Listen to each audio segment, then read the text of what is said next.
entrepreneurship can be accelerated, especially with particular emphasis on what women might want to do, as increasing number of women are getting educated and the numbers are swelling every day. In fact, they're far outpacing number of men. But in the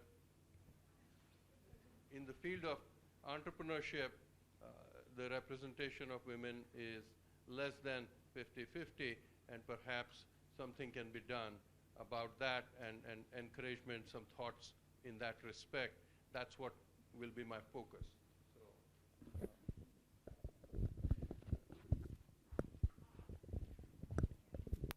So can we control this?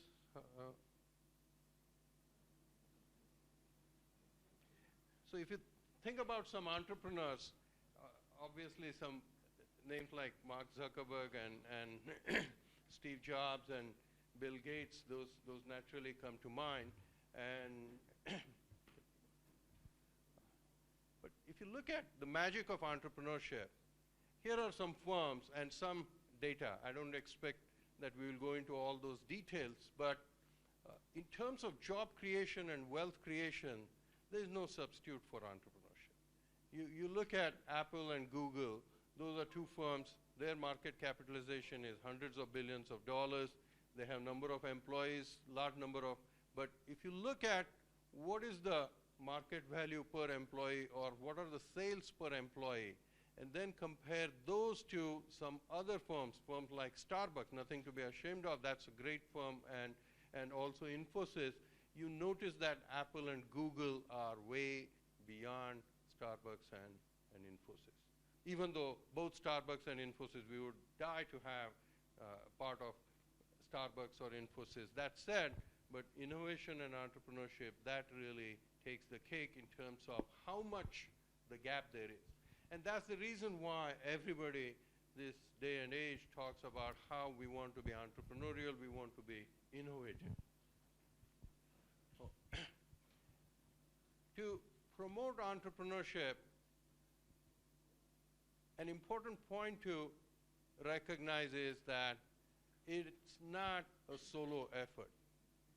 It really, many pieces have to come together, and that's what makes it challenging. And that's what makes it difficult for many other countries or economies or places to have the same kind of entrepreneurial outcome as we have seen in some parts of the world.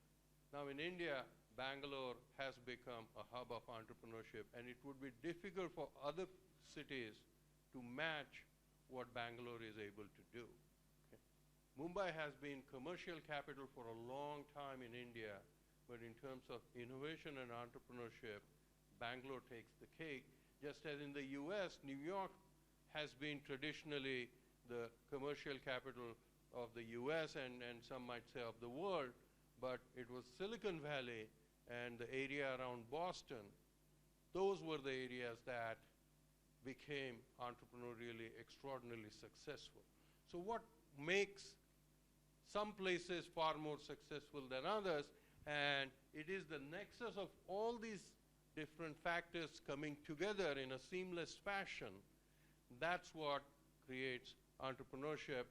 And here there is research and education university. You need, if you think about no matter what it is, we need energy, we need risk-taking, we need a lot of things, but we also need something of substance, which is talented individuals who are trained either in science or technology or business, commerce, or in architecture or humanities, but something that is a talented group of individuals, and that talented group consists of both students and faculty and research and educational institutions. If you think about Silicon Valley, it is the Stanford and Berkeley that were the engine that powered entrepreneurship and innovation in that area. And of course, people from other parts then gravitated toward that place. And same thing in the Boston area, it was Harvard and MIT, which were the source of inspiration for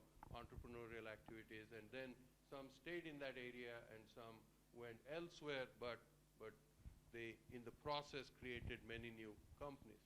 You also need financials. This day, if you listen to especially some of the US politicians, people with money, capital, they are bad people, but far from it. Reality is they are good people in the sense that without that capital, we won't be able to succeed. So you need people with capital. Of course, they are going to expect a rate of return. They are going to get rich as well because they are providing capital, just as talented individuals.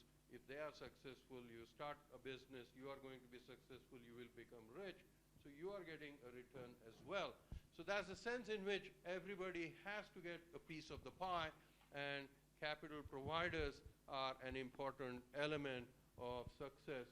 Friendly government and regulation, when I talk to people in India, and I have worked with some of the entrepreneurs here as well, and I also worked with some large companies here, it is remarkable how much complaints we have about regulation and government not being that friendly. And this, if you take the sweep of countries across the world, because this is not just about India, this is not about US, but it is about every different country, then countries that are regulatory friendly from the standpoint of friendly regulation and friendly government policies that are supportive of businesses, there is a wide variation, and unless the government facilitates rather than comes in the way of progress, it is difficult for entrepreneurial activity and innovation to blossom. One more, if we can go back. Society's tolerance for failure, that's another. Failure should not be a stigma. I have worked with at least a dozen entrepreneurial ventures, and only a couple of them have been successful. I don't have any hard feelings about the others. They were all good ideas. They seemed like good ideas. I thought they were good ideas, and I jumped into them, but only a couple of them have been successful, whereas the others have closed, and those people have moved on and done other things. That we have to recognize that if we are going to take some chances, then failure is likely to happen, and frequently. There shouldn't be a stigma attached. Part of this is cultural, and part of it is what I say is the role of safety net. Now, I want to give you a metaphor, an analogy with many of us must have gone to a circus, right? And in circus, there is someone, a trapeze artist or someone who would walk on a tight rope, right? He or she is taking really a big chance, right? Now, what do we see at the bottom of that tight rope? Usually the net. Right? You can call it a safety net. Imagine you took that safety net out. Do you think many will volunteer to walk on that tight rope? Not really. The number of people who would be willing to walk on a tight rope without a net underneath, that number will go down considerably. And we ourselves would be worried about watching someone walking on a tightrope without that safety net. Entrepreneurship is somewhat similar in the sense that if you want many to take the chance, take the risk, and invest their human capital as well as for others' capital, financial capital, in the interest of producing something of value that would benefit the society, that would benefit the economy, of course benefit the entrepreneurs themselves. But you need that safety net. And what you have in more advanced nations, there is inherently that safety net. There is that tolerance for failure and that safety net, because they're not going to be on the street, but they might find another job, or they would be able to sustain through some other support. What in other countries, developing countries in particular, if you want to promote entrepreneurship, then I think some thought should be given to not only the risk-taking and culture of risk-taking, but also to providing that safety net. The financiers have to think in terms of, well, what kind of safety net we will offer so that there would be a greater supply, greater willingness of young, talented individuals to take the risk of going into entrepreneurship as opposed to a safe job somewhere. So that's the sense in which there are a number of different things that have to come together, and this is where economic forums, women economic forums, or other entrepreneurial clubs or entrepreneurship associations, and also working with chambers of commerce or industry groups, for them to come together and think through this as a system as opposed to an individual activity, that would go a long ways in providing. I'm mindful because I will not go too far. I have a lot of slides here. I'm not going to go over all of those slides because it takes some time to go over just a few. Now, what I want to very quickly talk about is there are three types of entrepreneurial activities. One is very highly research intensive, okay, and research and innovation driven. And examples are firms like Tesla or Fitbit or Shazam. These are some examples of successful entrepreneurial ventures that the DNA for those was research and innovation. Then there are others which perhaps are even bigger, some of them are efficiency driven, meaning thereby there is an existing idea or product or services. But now what you are doing, you are tweaking it and making it more efficient and creating a market. So taxis did exist, but what Uber did was it created a network, created a system that was more efficient so that I could contract with a taxi driver and get the service of going from place A to place B more efficiently and cheaper than the previous system, which was groups of taxis used to get together as an association and provide service in a particular locality, but the connection was not one-on-one the way Uber has made it use some of the technology also. So that's the sense in which these are efficiency driven. And then finally, generic, meaning thereby there is a lot of entrepreneurship that goes that an idea that is successful somewhere else, we just want to bring that in a different geographical area. Alibaba and Yandex. Yandex is in Russia. Alibaba, of course, started in China, but it is all over the world, and it's an incredible phenomenon. But in many ways, it is sort of bringing the idea that existed elsewhere and transplanting it, maybe adapting it a little bit to the local conditions and letting it grow. So that's the sense in which these are the three types. The reason I bring that, it's not an academic lecture, the reason. The first one, research and innovation driven, is very resource intensive, and it is primarily for the advanced nations. Okay. If some other countries, economies or societies want to implement that, then they will have to make a bet on one or two areas where they have some strength, some advantage, and try and leverage that. But trying to do many different things simply is not possible because they may not have the educational talent or, more importantly, resources that are needed. So if you do want this, and if it is in a developing economy, then you might want to focus very narrowly on a particular area. For example, in India, it might be that some IT related, because there already is some critical mass there.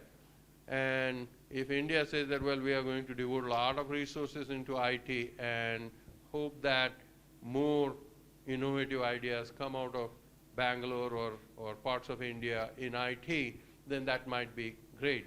But for India to think that, well, in aerospace and in life sciences and in many other things, if you want to have research and innovation driven, then resources will become a constraint. Talented individuals, research laboratories, that will become a constraint.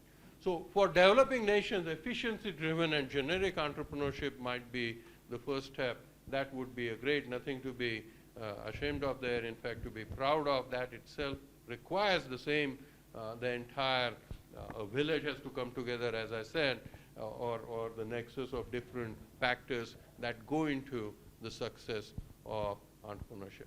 So we want to go to the last slide, so keep going all the way down. Just before thank you. So, yeah, so if you want to promote what might, among women in particular, so recognizing that importance of clusters. So being too dispersed all over is not going to be helpful. You need to be together in many ways. And this is more than networking, but this is cluster of the right kinds of individuals, but to be concentrated in a location is crucially important. This is not the kind of activity that someone in one place and someone else in 200 miles away and third person 400 miles away. That's not how this is going to blossom.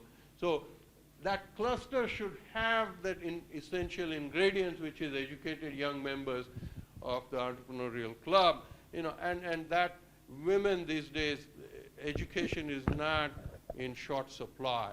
It might be even in developing nations, as a percentage, the educated population might be low there, but in sheer numbers, there are many very highly educated women as well as men, and therefore it is to see how we can leverage their talent.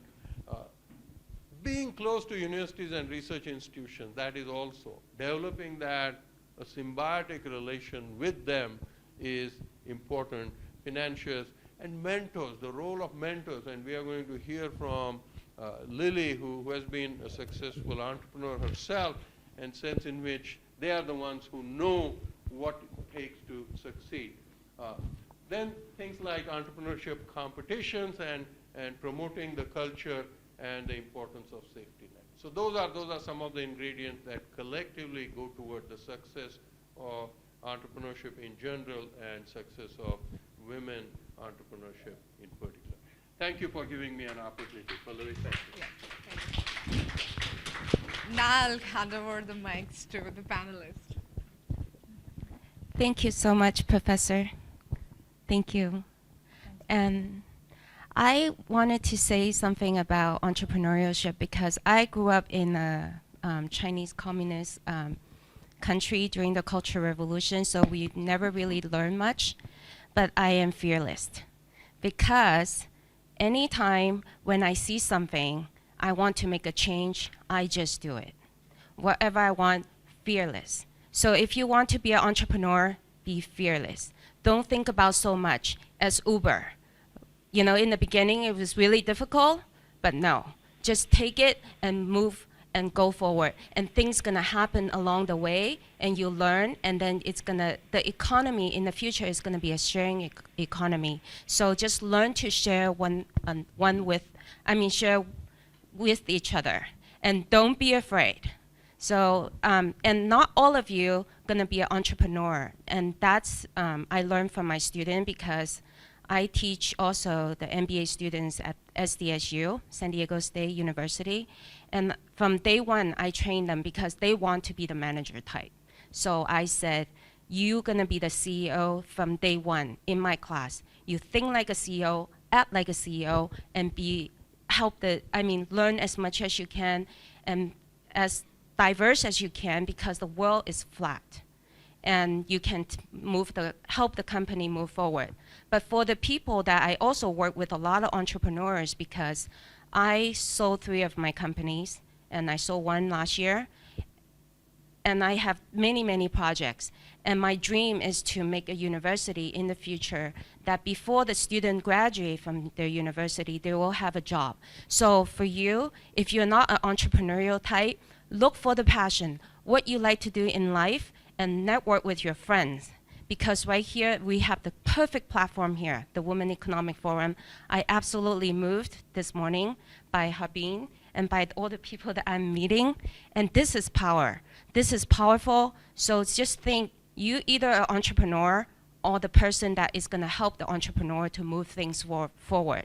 If you're the one that helped the entrepreneur to move things forward, you need to learn the things that the entrepreneur himself or herself lack of. So find your passion and be good at it, and then move forward.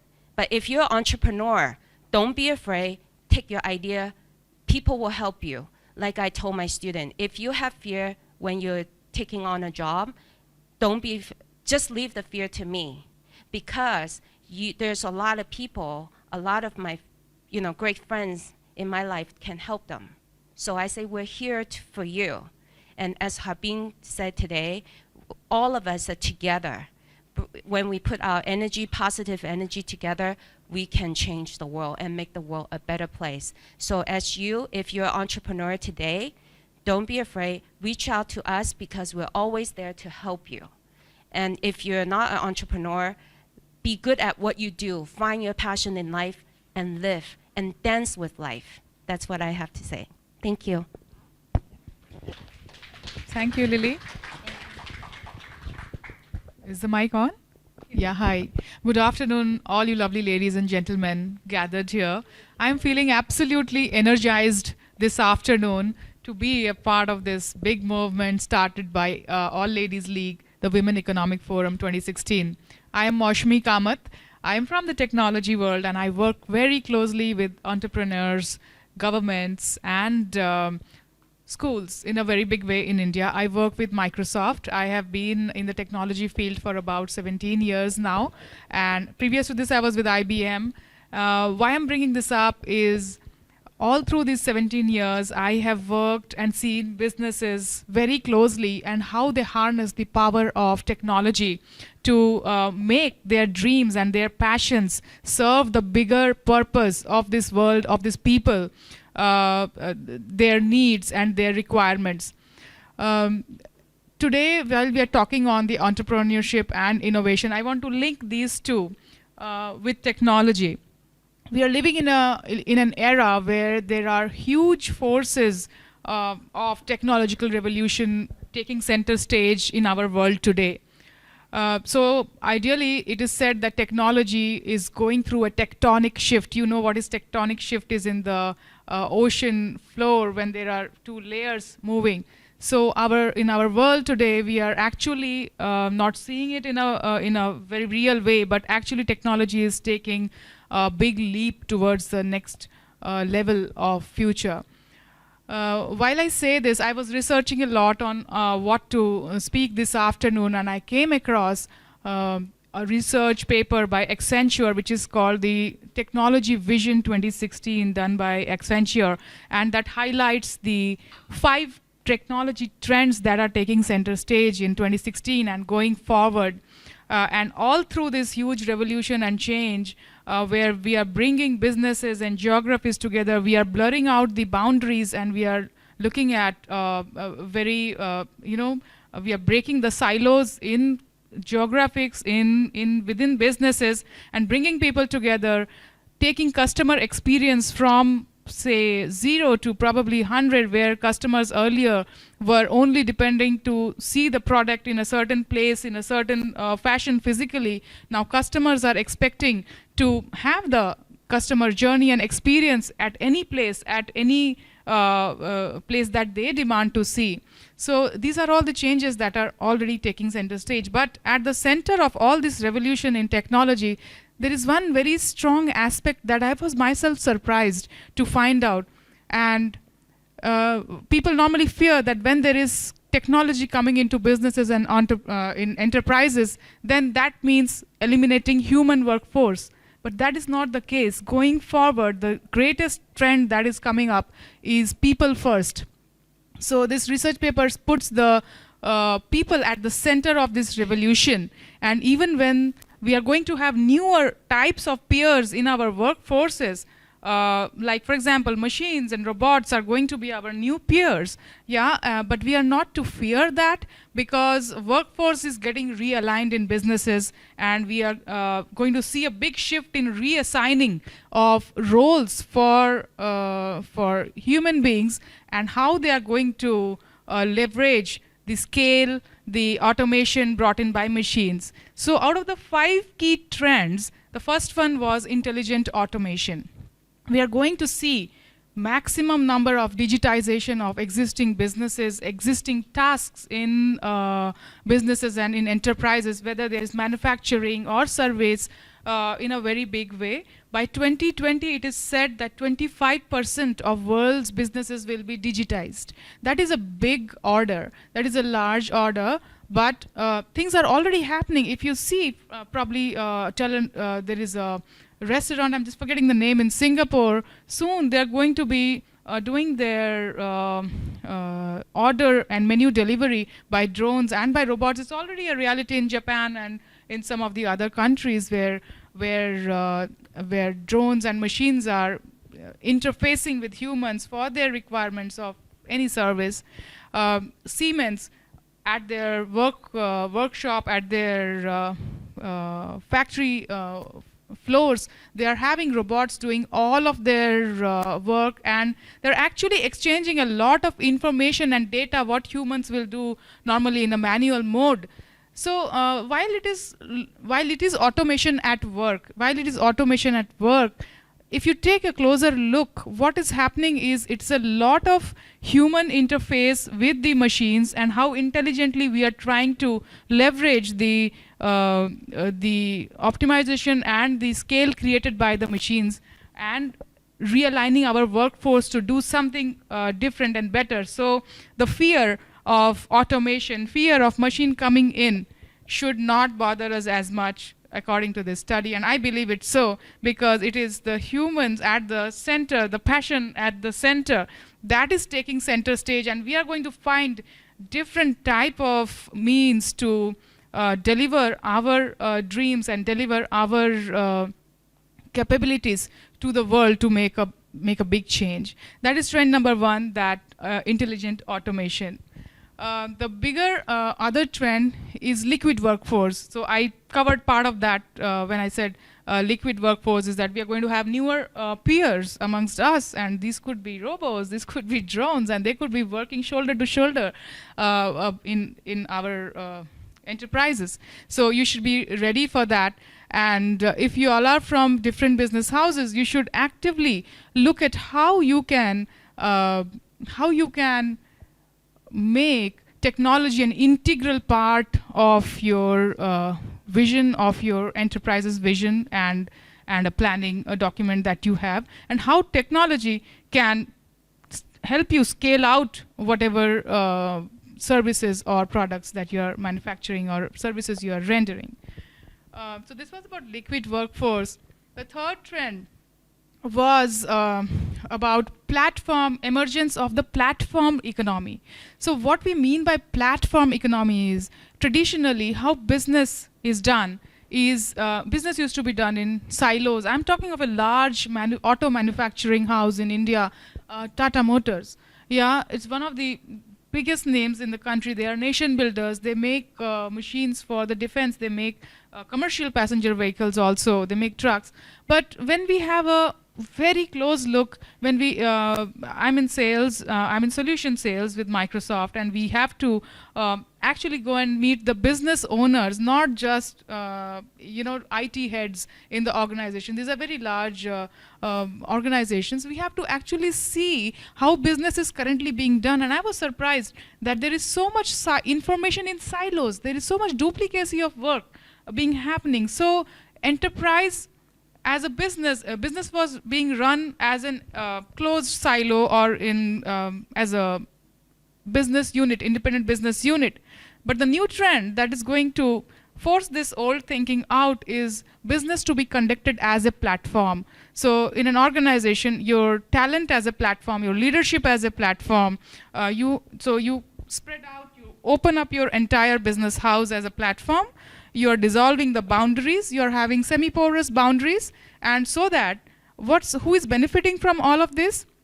The organization at the very core is benefiting, because there is flow of information from different groups of people within the organization.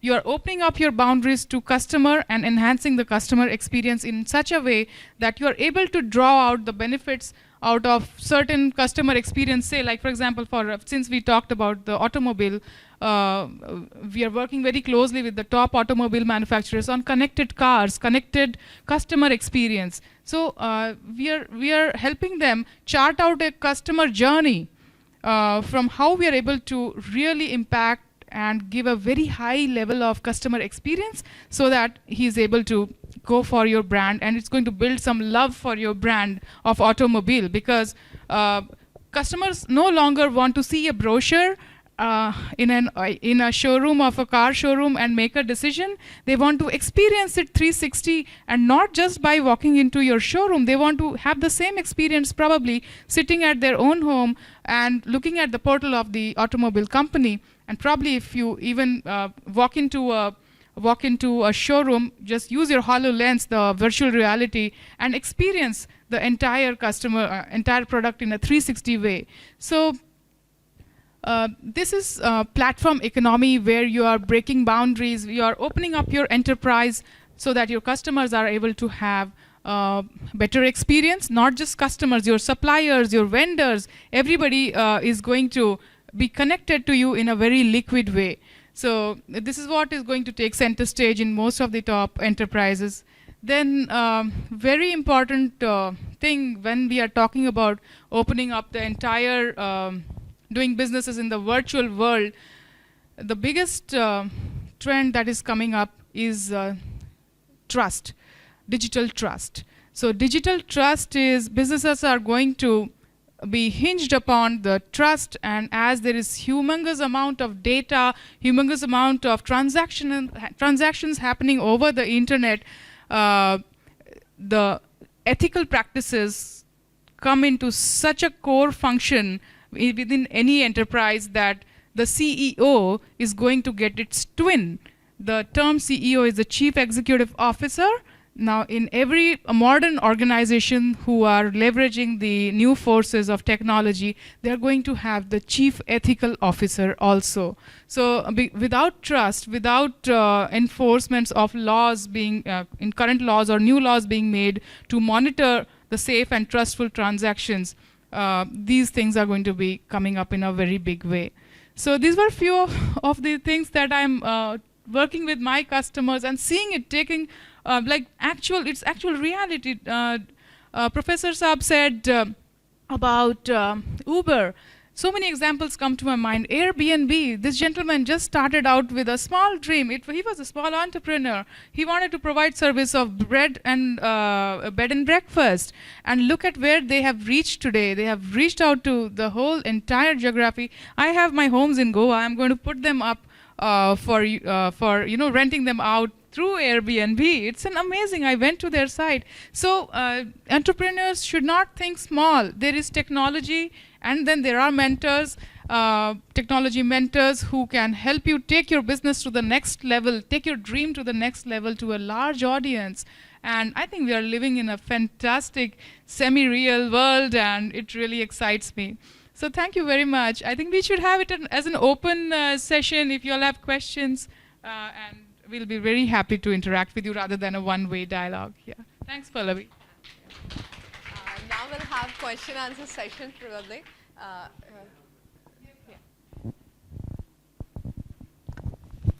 So Maushmi, you talked about these 4 key trends. These kind of summarize 4 instead of 5. You being in India and dealing with lots and lots of entrepreneurs and industries here, which do you see as a mega trend right now from the ones that you've talked about, which is really happening? See, one is a trend which has just emerged and maybe would really crystallize 2 years, 3 years down the line. But we are talking about something which is now, 2016. Right now is intelligent automation, sir.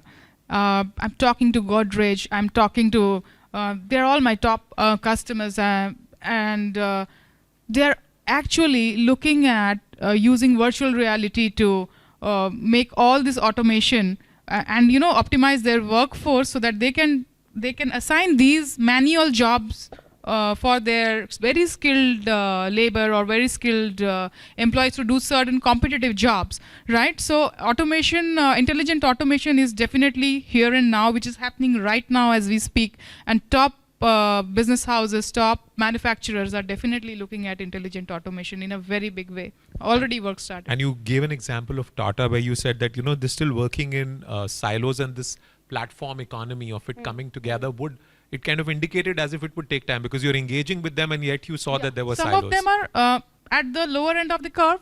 Whether you talk of Mahindra and Mahindra, I'm taking Indian names because actually that's where the entire growth prospect is all there. So Mahindra and Mahindra, they are making a customer experience for customers to experience the interiors of the car.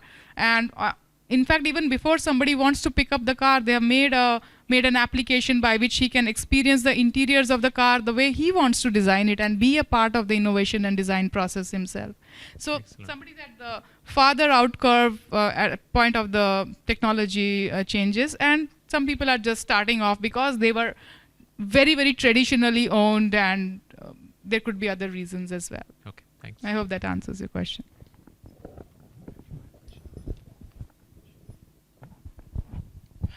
Thank you very much. My name is Benedicta from Uganda. I'm sorry I came in late, but as an entrepreneur, I have to say something. I was working with the central bank for 23 years, and when I retired, I started recycling used straws. But I'm looking for a machine designer who want a machine which can place straw flat and straight. I don't know whether as we are gathering here, I can really get somebody to lead me to the success of our production. That is my request.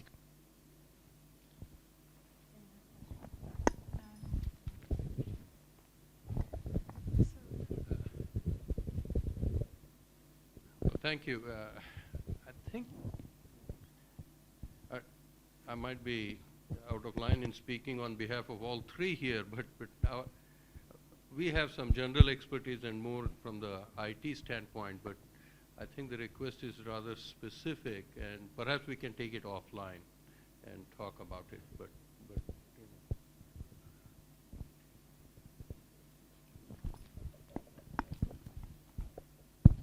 Thank you very much. My name is Marguerite Orain from Canada via Jamaica.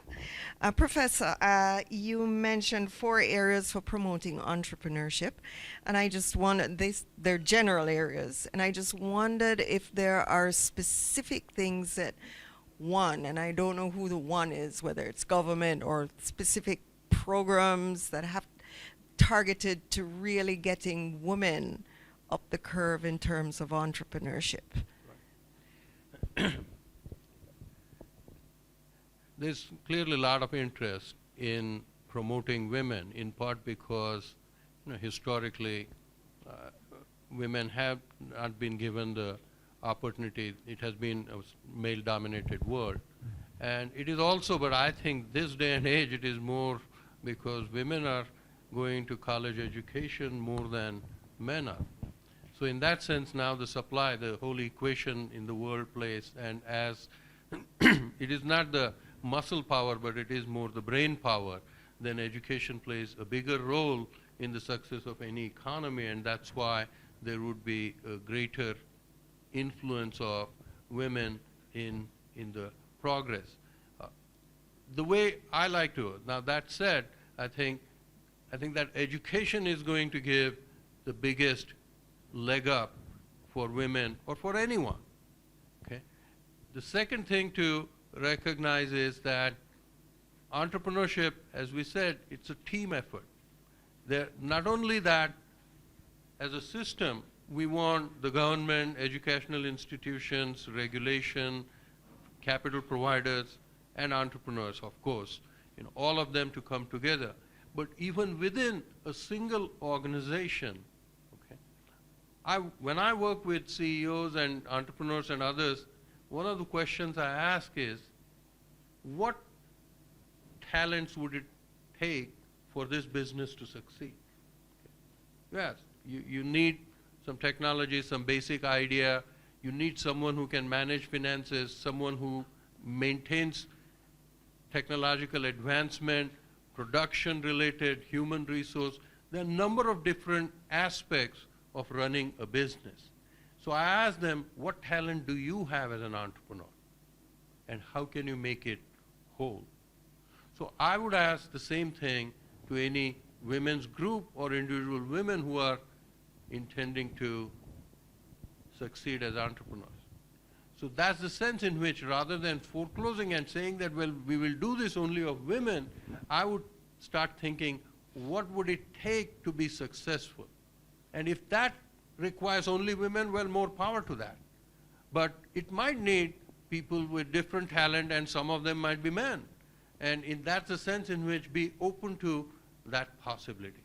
So the biggest advantage that you will have is having the education, especially if it is grounded in technology, in engineering, in sciences. Those are the fields, because that serves as the springboard for coming up with an idea and be entrepreneurially successful. History tells us that. Maybe the future might be different, maybe, but so interest in computer science, huge these days. What they are saying about automation, a lot of that is what is called machine learning or artificial intelligence, but these days the term I believe that gets used is deep learning. Okay. This is all about how you can automate this machine learning or artificial intelligence, whether that artificial intelligence is embedded in a robot or, for example, I'm working with a company in Phoenix, Arizona, and they read radiology reports, right? X-ray reports or anyway, X-ray reports and other things, but the diagnosis is done by the radiologist. Now what we are trying to do is machine learning so that a computer could look at that image and do a diagnosis, and then the radiologist can confirm it. So that is machine learning. That is an example of machine learning. And those are the kinds of things that are happening. In fact, the IT industry in India is worried most about machine learning because some of the functions, such as call operators and those things, are being automated now, most of those. And that is through machine learning. What's the message here? Computer science is very important. At MIT, of the 1,000 undergraduate students who get admitted, about 500 of them have an interest in computer science. That's how the world has changed. Civil engineering and those kinds of fields are much less in demand, but computer science is hugely, because if you want knowledge-based, technology-based automation, those businesses, then computer science. So if women take computer science a lot more, then they would be in a position to think about ideas will come naturally to leverage their knowledge and start new businesses.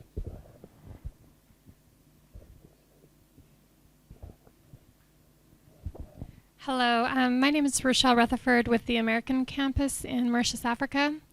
And my question is specifically for Lily. I know she's a very talented professor in education and in business. So what do you feel that the gaps are between traditional education and entrepreneurship? And what are you doing, working with your students, to help bridge that gap? And maybe some of your answers will be helpful, as many of us are from other places and other countries, that we can use to enhance our traditional education or provide additional resources to those that may want to grow entrepreneurship. Thank you, Rachel. Nice meeting you here. Great talking to you on the phone. Great question.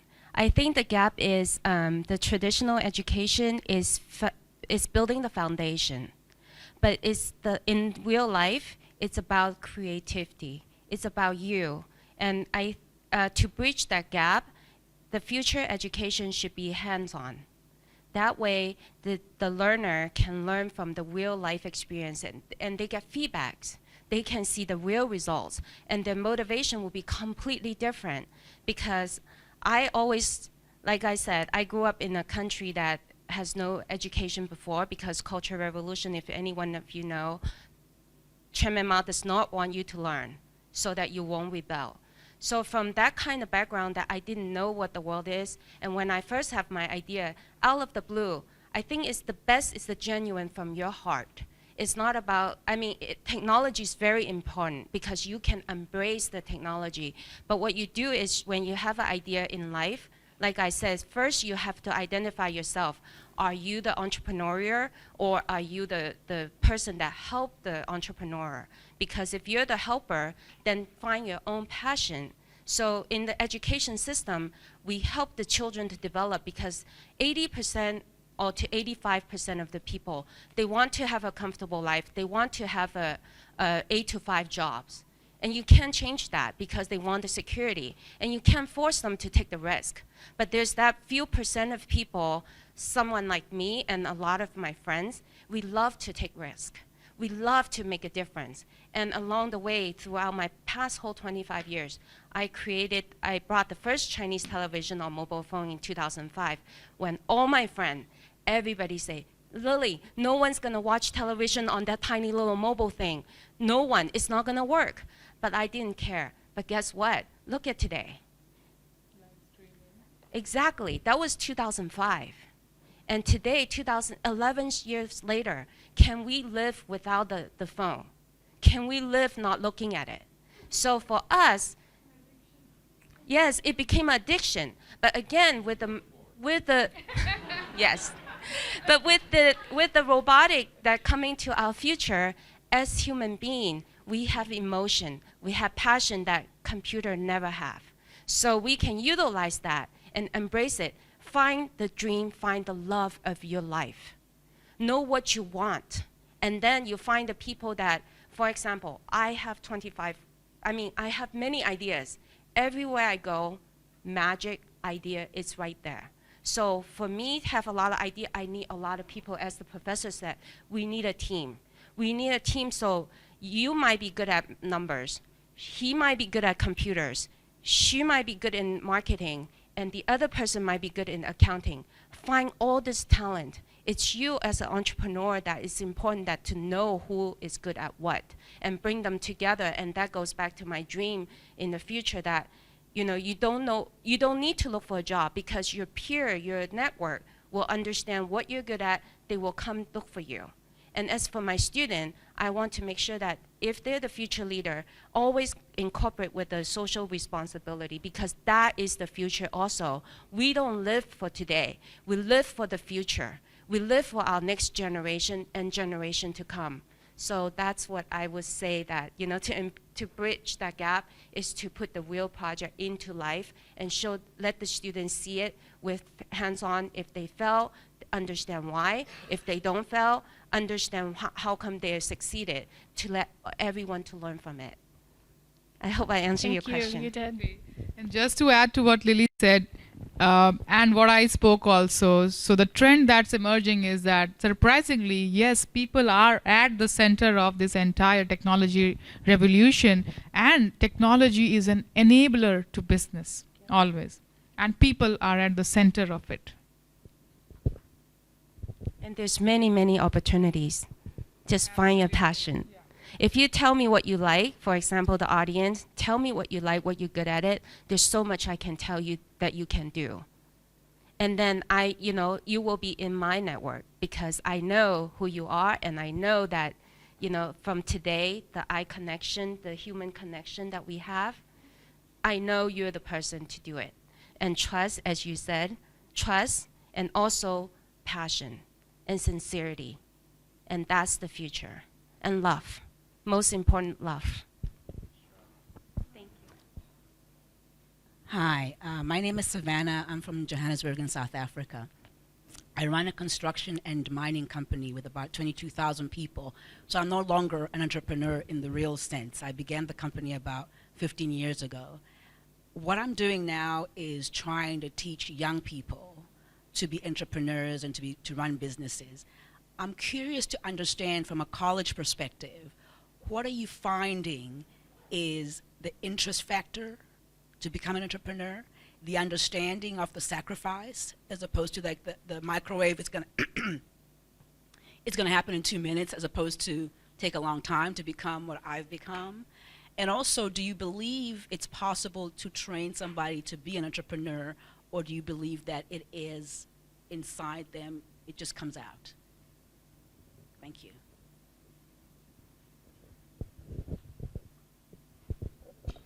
I'm at MIT, Massachusetts Institute of Technology, and the school started in 1861. Okay. So it has been around, or it has 1865. It has been around for quite some time. The reason I bring that up is the motto of MIT is mens et manus, hand and mind. Okay? So what Lily earlier said about hands-on learning or experiential learning, that has been an important element. And now, with entrepreneurship in mind, we are designing courses that are sort of hands-on entrepreneurship type of courses, meaning thereby we would provide certain lectures or some discussions about what does it take to be successful. But that is kind of academic. I mean, a lot of people, you can read a book and that will also tell you that. So what the course does is then forces students in that course to think about some idea that they would like to work. And then they take that as a project and in 6 months try to develop it. We also have brought the role of mentors or other outside entrepreneurs, because the faculty may or may not have expertise on the particular technological product or business idea that he or she might have. So we have a group of these experts from outside who have gone through the experience, such as you, ma'am, that have gone through the motions of becoming a successful entrepreneur and might have some domain-specific knowledge about that industry, and they can provide some reactions to these students and as they are developing. And we also have brought some financiers who say that, well, we will give $10,000 or $20,000, small amounts, but not, but just enough to advance the idea to developing either a prototype or more detailed business plan, so on and so forth. So the idea of this hands-on learning, which in the past many times it was, well, we will give some internship opportunities, which was a way, which is how when I went through engineering 30 years ago, that's how it was, that, well, there is an internship. But now it is more, it is woven into, it has become an integral part of the academic curriculum. And when we say hands-on, it is hands-on entrepreneurship, and then a desire to come up with an idea and develop it at a stage. Then of course, as one would expect, failure, there's no stigma. Many of these things don't amount to much, but that's fine. They have a valuable learning experience and they might work again and again. You know, Fitbit, which I gave one example very briefly, they went bankrupt. They almost went bankrupt 7 times, but they didn't give up. They continued. So that's the sense in which, if academically, if you go through some of the, if it succeeds, well, all the more power to that. But if it fails, that's all right. They can try again. And then some might also find that, well, that's not for me. I want something else. And that's fine. We don't have to force everybody to be an entrepreneur. Everyone is somewhat different. So that's the sense in this education is facilitating, providing them with training to be successful entrepreneurs, and it is also separating those who are genuinely interested in entrepreneurship and those who may not be interested.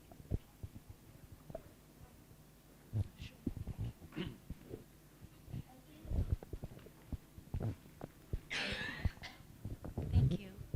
I think that's a great question. And then you should ask, I mean, I would have reversed the question, is that would the student or the people that you're trying to lead, do they want to, do they have enough courage or enough strength to handle the risk? Because to be an entrepreneur is not easy. And it's really, really risky. And it affects your family, it affects everything. And it hardly, a lot of, if you look around, a lot of entrepreneurs, you know, the first year or second year, they won't last. And then again, with the school providing a lot of scholarship, and I also saw that, but it's really only a few that truly carry through. So always understand, you don't mold a person to be the entrepreneur. They will come out of themselves. They will tell you who they are. So you cannot force them. And a lot of, I think 80% of the people have that comfort zone level, and they cannot cross that comfort zone level because they don't want to take on the risk, as I found out from my students, and they just want to be a leader. They just want to, come to work 8 to 5 and then go home and be with their family. But always let the people know that if they're taking the risk, they want to be an entrepreneur, they don't have that luxury. They give up that luxury. And that takes a lot of strength and a lot of power. And you need family support. And most of the people, you will hear a lot of naysayers along the way because people will always tell you, no, that's not a good idea, or it's not going to be successful. So if you hear people say that, look at Mark Zuckerberg and look at Steve Jobs and Steve Wozniak, because Steve Wozniak, before, he wasn't an entrepreneur, but he is today. So can you say you mold a person? Yes, you can, because when I met with Steve Wozniak before, he said, if it wasn't for me, there's no Apple. But Steve Jobs does not have that much knowledge about technology. What he has as a vision. So you need a visionary with a person that is the doer. And it's really, so quickly, in 1 year, they profited. And if you're looking for money, the money is right there. People will invest in your idea if you have a good team. So you always, it's like a marriage, you have to find a good partner. You have to find someone that you trust. And always believe me, you cannot do things alone. I have many ideas, but I'm willing to share with the people that I see fits to my project, to each of my project. So I'm constantly looking for talent. And just like Steve Jobs, he's very blessed because he has Steve Wozniak. But Steve Wozniak, before, he was just doing it for fun, and his belief is, he told me if it wasn't for him, there's no Apple. But then because I respect him so much, so I didn't ask him. If it wasn't for Steve Jobs, even though he has the knowledge, would he be able to make that Apple One? Probably not, because he was just doing his own thing. But Steve Jobs sees the future. He saw the future. And he's a visionary that he make things happen. So the same with you. I always ask that question. You cannot force a horse to drink water when the horse doesn't want to. So when you teach them, what you do is you have a group of people not all of them going to be a leader. There's only one. Find that leader and work with the team and bring the idea to the next level. And that's what I think we should do, because you cannot teach people to become an entrepreneur. So. Absolutely right, Lily. And just to add to what Lily said, is I feel I'm seeing a lot of, we are also dealing with the emergence of the millennials and how they demand the world to be fashioned to their needs, right? They're very demanding lot. But one trend I see in these millennials is that they want to directly come to the CEO level. I work with a lot of millennials myself, and I ask them these questions. Are you ready to roll up your sleeves and go through the entire route rather than just get crashing at sea level? So that is also a very important aspect where the new generation, the students, they have to be ready to learn the entire chain of the enterprise, and that's very key part of being a successful entrepreneur, I feel. You have to know. Yeah. Now we need to conclude the session with the 2 awards by today. So our first award is for Mr. S.P. Kothari, that is for League of Innovative Leaders of the Decade in Academia.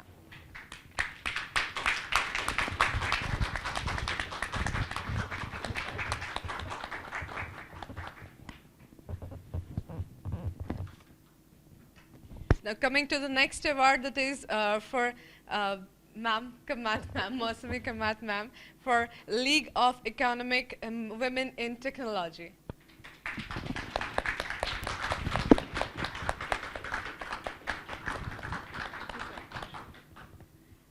So today we'll conclude the session up here only. Thank you our speakers.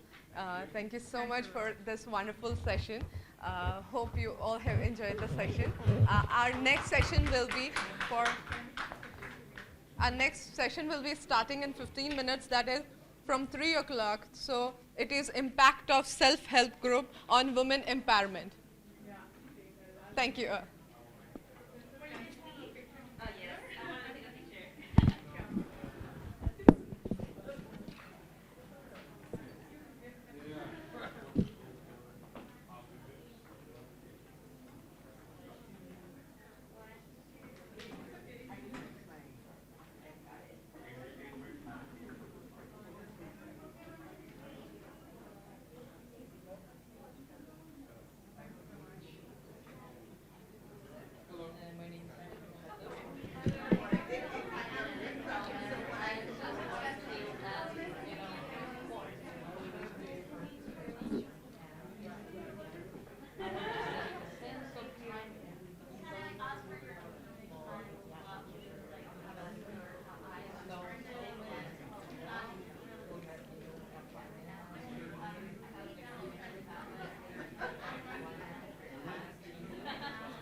Oh, sorry.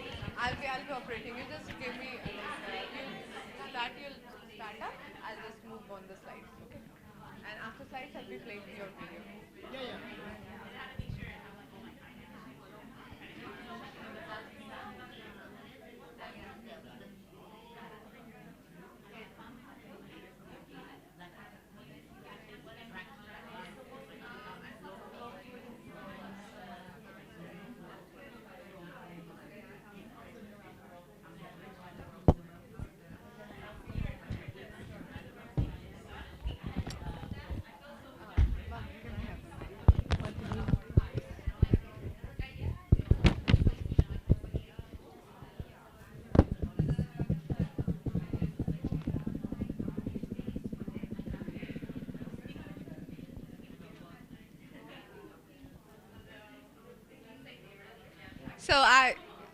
So today I welcome you all for the second session of the day. Sorry.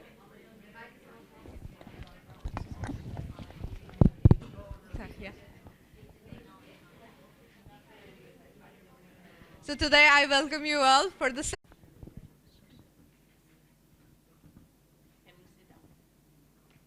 You can walk along.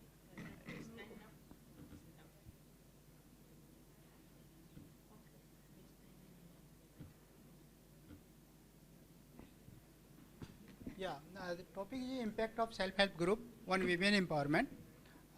Myself, I'm doing the PhD on this topic. Next slide. Why women empowerment required? It is a women require multi-dimensional approach.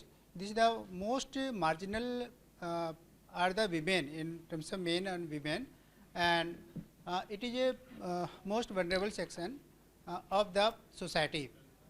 Also, it is a requirement for personal, social, political, and economic development. Also, very few women have the land right, property rights, and in fact, rule and legal rights are the more given to the women, but they are very less enjoying their rights. So that's why this is the process. Women empowerment is not just like we are members are starting to go to the empowerment, and it is happened in a few times. It is a process. So we for the consideration, self-help group playing the pivotal role to the empower them.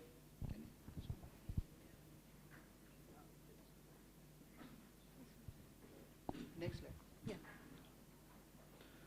So self-help group is the method of the organizing poor people. Mostly they are the marginal people of the village. They are the 10 to 15 members in a SHG.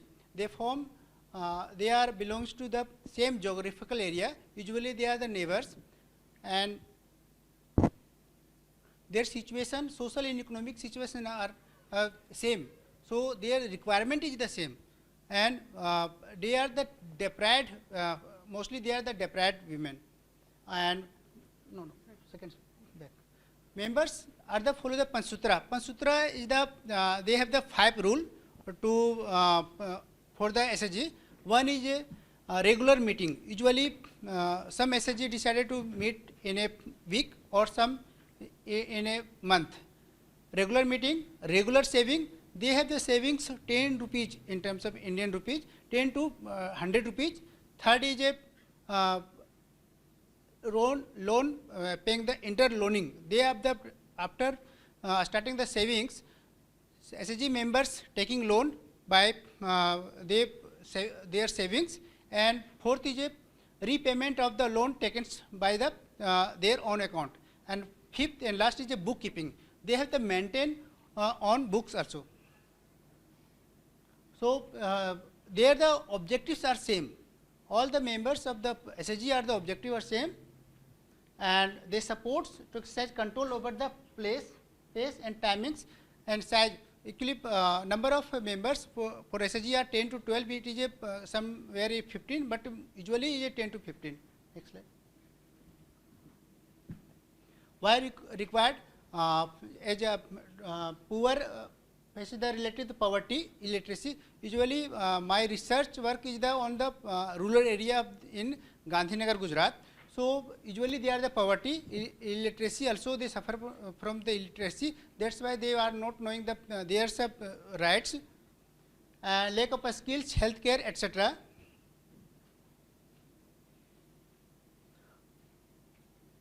So they are after joining the SHG, they empower in terms of the social, economic, political, and they avail the some government schemes, which are the provided by governments for them. Next slide.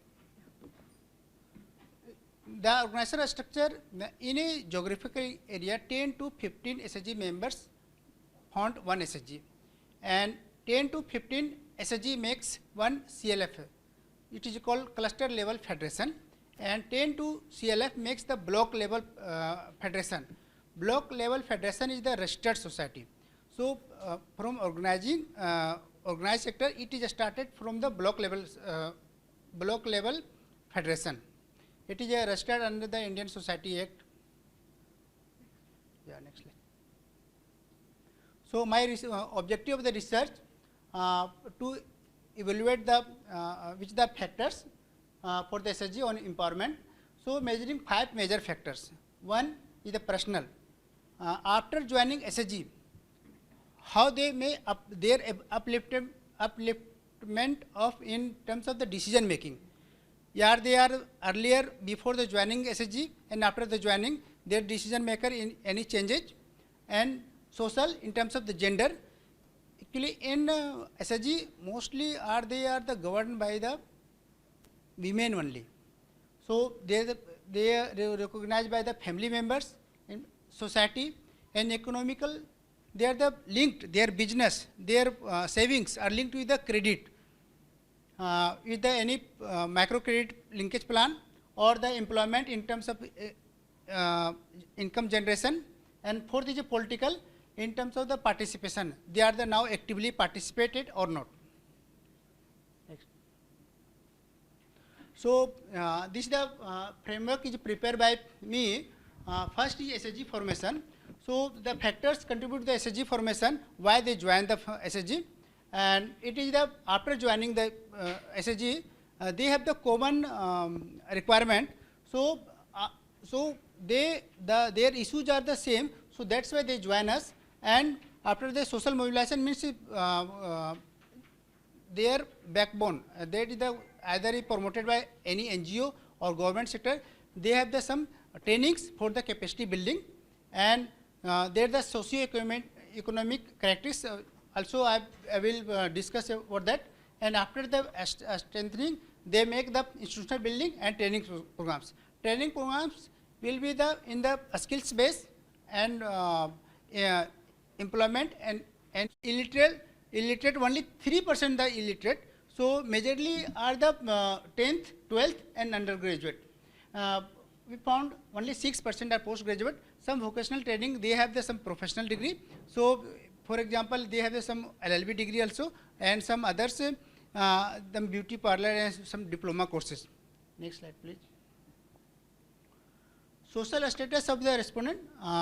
In India, there is some kind of the community. It is called general category, other backward classes. They are the some socially backward.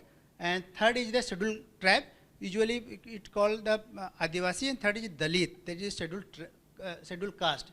So there the percentage of the respondent are 22%, 21, 8 and 49%. Family status, 61 are the joint family. Usually in India, mostly they prefer the joint family. Single family only 39% here. So why they join the SHG? I have mentioned 8 points, and also prioritize them their requirement, why they are joining SHG. And so first is a reduced poverty. There the reason to joining the first. So it is a 39% priority was the reduce poverty, save money 10%. This one are the first priority, and getting loan, because they are getting loan very less. It is around 12% per annum from the macro credit banks like government banking, and also some cooperative banking. And improve their social status. They push some are the improve their social status because they are weaker and marginal women, and some are the they have few earning, but they want to the uplift their the income, so they are supporting their family. So their priority was 14%, and children's future it is a 2% only. Social awareness is 1. Actually, initially there the first priority was the only 1% found that they are the requirement. First requirement was the social awareness, and second priority, third priority as mentioned about that. As go to the data.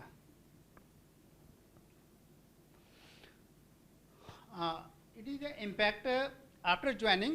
What are their impact? So before joining SHG, I have segregated below 500 to 2000. All these are the in terms of the Indian rupees. 2000 to 4000, 4000 to 8000. So earlier their income was the only less than 500 was the 40% respondent have the less than 500. But after joining SHG, only 4% are the, so their income definitely they increases, and 500 to 2000 earlier was the 20%, it becomes the only 12%. So earlier it was the less income, now increase to the higher income. This is the credit linkage, means they have the saving accounts and other accounts, the employment salary accounts in the banks. Earlier 1 or less is the only 48% before joining, but after joining 28%. But why 28%? Because their saving accounts increased 2 or more. So now 78%, 72% have the 2 or more credit linkage, means saving accounts or the current accounts. Their employment. The SHG members, when they have joined, the employment was the 14% were the either students not working, and after joining only 3% homemaker. Homemaker actually I found that this is the first preference. Usually in India, homemakers are the after joining they employed, but they also supporting in homemakers. Only few are lady are the not supporting, but usually working as well as the home. They are the caring their children's parents-in-law, husband, others. So it is only homemaker. It is mentioning about the first priority. Not in fact they are almost 90% are supporting after joining homemaker. So but it is due to priority percentage given, so it is a 24%. Housekeeping earlier 8%, but now it is 15% due to the employment, the engagement in the work. Animal husbandry, usually 2 types. Somehow many have the cow and the buffalo for the dairy. So earlier has the 14%, but now after joining SHG, they the regular savings. Now they are getting the loan from the banks. Now 20% respondent are the engaged in animal husbandry work. Tailoring earlier was the only 4%. Now getting the trainings, skills-based trainings. Now they are the 10%, and some very 2% has the beauty parlor. Now 8% has the beauty parlor. They are also engaged in the 10% in cloth and SHG activity. Some they are getting the some salary in SHG activity as government identifying the CRP, community resource person, who are the trainers also. So if in geographical area, for example, we divided the 4 parts in an area, so that active lady, active SHG members, now they are providing the trainings to the other geographical area. So they call the CRP. They are also involved in the SHG activities, and they are getting the salary for that. And government job, now also it is increased. Earlier it was the 1% only, now they are working 4%. Social activities. This is social actually this is social empowerment. SHG members earlier visiting the post office and banks only 4%. Now after joining SHG, their requirement increased, and now 40% to 42% of the SHG members they can join bank. They are visiting bank and post office. All are mentioned here. Only they can joining. They are visiting singly alone, not with the support of their husband or kids or other family members. They are visiting children's school. Only 20% are visiting children's schools about their kids' performance. Now 48% are the visiting schools, knowing about their kids' performance. Parents meeting in the schools. Now market, they have 20% to now 82%. Now they are the independently visiting the market, because usually women are the very used to enjoy shopping. Relative homes, now they are mostly only 5%. I found that only 5% are the not alone visiting the relatives and family members, because distance, because their family members many are the very far distance. And hospitals, they are now at 68%. They address the meetings 52%. Earlier it was only 2%. And community and society also call for them for there is some delivery. There the involvement. Here is the personal empowerment, decision making. Now what will be the menu in their home? Vegetables, grocery. Now it is increased 18 to 45%. Communication skills, now they can address, they can put their query, they can put their requirement. It is increased 14 to 64%. Now they are aware what will be the education, what type of education will be for their children. Now also earlier about their daughter, I have written here only daughter, because if her daughter will be married to the very good person, so the daughter family will be also empowered accordingly. And self-esteem 12 to 64%, and now they have the negotiation skill. For example, they are going to market to buy anything.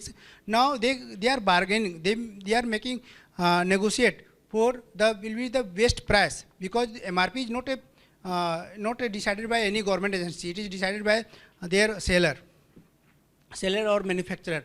So now family planning, earlier only 14% respondent have the decision maker for the family planning. Now 72%. The number of what will be the number of children for that? Earlier 8%, now 48%. Health care during the pregnancy, it is also increased 72. Equally in rural area, some government supported agency are making awareness about to the rural poor women to the health care related issues to be the aware of that. And family planning method 6 to, so it increased to 56, and nutrition, food, sanitary, cleanliness, it is also increased from 20 to 82%.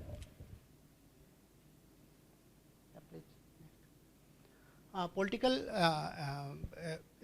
empowerment. Only 40 earlier, before joining the SHG, only 42% respondent are enjoying their voting rights. Now it is 96%. Almost everyone are they are using their voting right, and some are earlier only 22% are standing against the injustice done by others to him, to her, or their family members. Now 68% are involved in for the against injustice, and they are only earlier 4% are participated in political movements. Now they are 24%, and earlier only 2% are the political parties. They are associated with the political parties. Now it is increased to 12%. Earlier political parties have some agenda. They have not affected very less. Now they have affected 24% because team leader of the SSG, they have their agenda and they affect the local political leader also. Earlier only 2% are the constituent in election, now 8%. Their family members also improved. Due to their SSG members, their husband and kids also now fighting the election. And life insurance, this is the some government schemes. This is the last slide. Government scheme now, earlier it was 12%, now it is 34%. They have also taking the some health insurance, emergency healthcare helpline, police women helpline. Now they are knowing the men and women have the equal rights. In fact, in India, after 6 p.m. to 6 a.m., no one can arrest them. Police can't arrest them. Students scholarship. Government has some schemes for meritorious students. Now they are availing their kids for the scholarship and taking education loans and finance. If they have some entrepreneurial schemes, they have some starting some new business. Now due to that, they have taken loan from banks. It is 56 are aware that, and entrepreneurship to 28%. Actually, this concept SSG, this slide. The SSG concept a macro credit linkage in India, in world. Muhammad Yunus, he is the Nobel laureate. He obtained the Nobel Prize in 2006. Started as a Grameen bank in Bangladesh. He obtained the Nobel Prize, and also in India, Miss Ella Bhatt also did that, and they have the now well known South Asia and Southeast Asia. It is very well known SSG concepts. I'm doing PhD under supervision of Dr. Subra Gaur. She is a professor in MICA Ahmedabad, and Dr. Vaishali Sharma. She is a HOD, head of the department, faculty of management. Next. Thanks. So I'll hand over this to ma'am Video. for the Yeah. panelists. If you want to She- speak. she- Okay, she wants to speak. Yeah. The video. Yes. Yeah. So later speaker, please. No, so that they can have visualize. I'll play that. Yeah.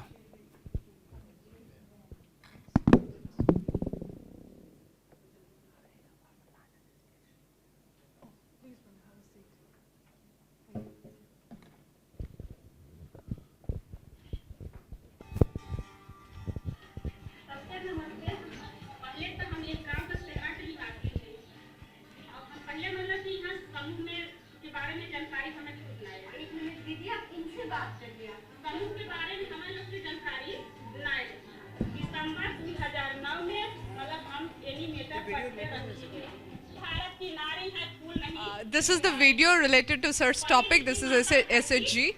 So please have a look for this video once. Then ma'am will be speaking for the next. अब तब तक ओकरे विषय में हमार पूरे का दूध का ढेरी खुल गया कंपनी तो हमें लोग के तो बहुत बचत होता है। उसका होता है जैसे कि पढ़ाई लिखाई और जो बात है अपना भी जो खर्च लगता है वो करते हैं। हमारे सबके तो बहुत था बहुत संतोषी है। मान ला ये जो गई समूह में तो हम लोग सोचा कि भाई अच्छा हुआ।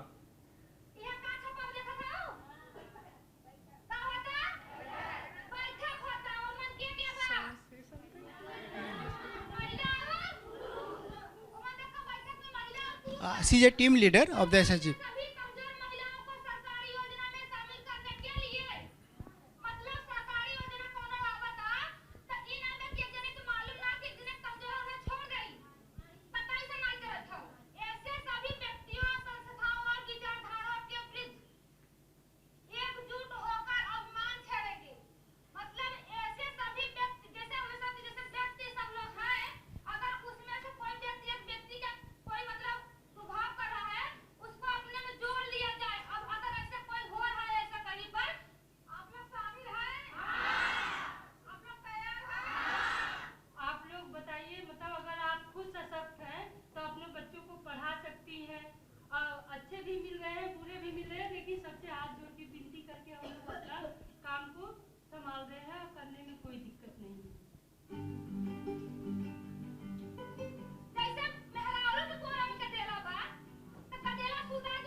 को औरतों को आगे निकालेंगी, आर्थिक में जोड़ेंगी, तो इसको भी यही होगा कि मैं बड़ा होके जो औरतें छूट गई हैं, जो नहीं कर पा रही, जो स्टेट में नहीं हो रहा, मैं भी वही काम करूँगी।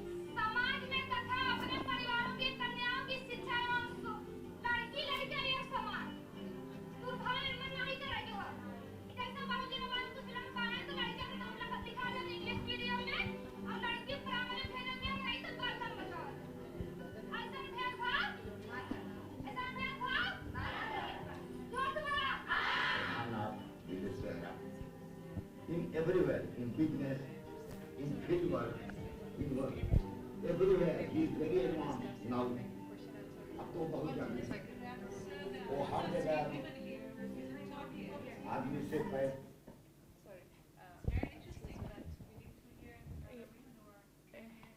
Yeah, of course. Now I want to introduce Madam Jayashree Goyal. Actually, she got late. She is one of a panelist among us. So now I'll hand over the mic to her. She'll be speaking regarding this. Okay. So, ma'am. Yeah. Good morning. Sorry. Good morning, ladies and gentlemen. I won't be long. We've been talking about empowerment, social development. We have been talking about social development, self-help group, community development, and all this. We can be talking the whole day, the whole night, the whole week. So, but who is supposed to self-develop? Usually we keep on saying the poor, but if we look at ourselves, we can find out that we are lacking as well. Being educated, I can be a doctor, I can be somebody else. I might be lacking on the other aspect, not necessarily on my profession. What we need to do is to do self-inspection. Find yourself. You might be a very high-profile somebody, but you might be lacking somewhere where you can self. It might be your personality. Why I say so? If I'm a professional and there is somebody lacking on the street who is poor, I am a doctor or I'm a policeman, I come by, I find somebody who is working, or maybe I find this group of people trying to mobilize others. As a policeman, what should I do? Do I have to say, you women, what are you doing? I've seen some movies where they are being harassed as women. What are you trying to do? You are just women. You can't do this and this and this. What is our role as professionals? We need to support these people. Let's assess what is it that are they concerned about. Because if somebody is poor, that is going with illiteracy, lack of knowledge. I am knowledgeable. I feel all of us that are learned and has got information and they cannot take it out there, we are really selfish. We are promoting this poverty. We need to go out there. Let's assess. If we find a group of boys busy in a group,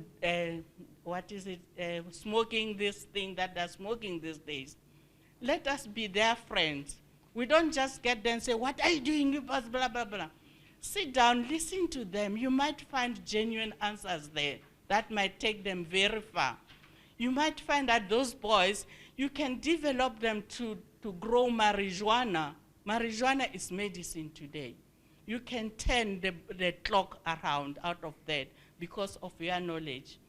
Instead of us discriminating the little bit that they've got, we can make something out of nothing. So let's encourage them. Let us be encouragers.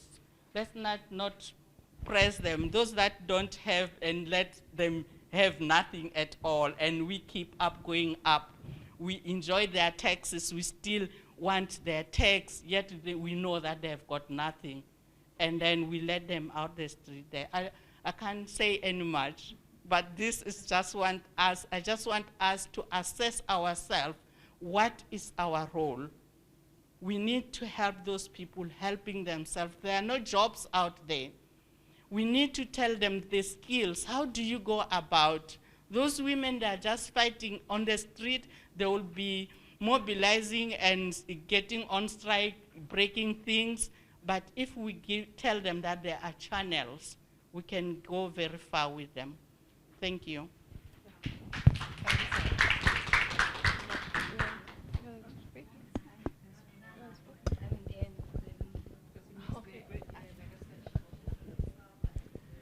Good evening, everyone. I'm Jayashree Goyal, and I also work with rural women, but I think there's a lot said about rural women over here, so I'm going to talk a bit about empowerment, what empowerment really means.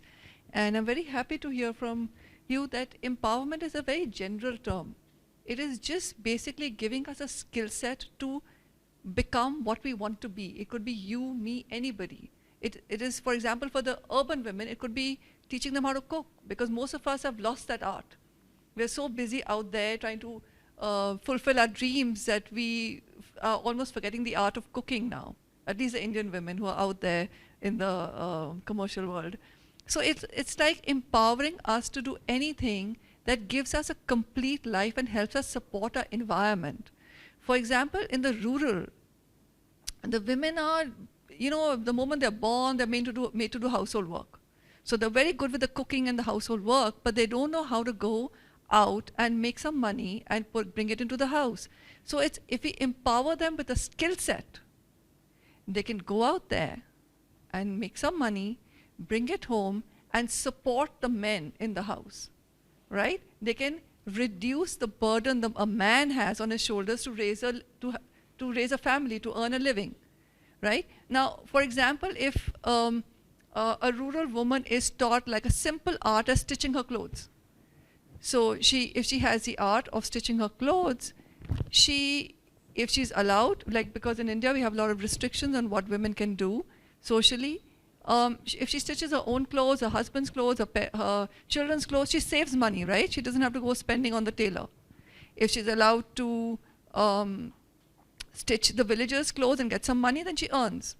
Now, I always tell the women in the villages that if you have a skill set which is not the usual skill set of the other women, then you will be respected because you are useful. If you know how to cook, clean, everybody knows how to cook and clean. If you know how to raise your kids, everybody is doing the same thing.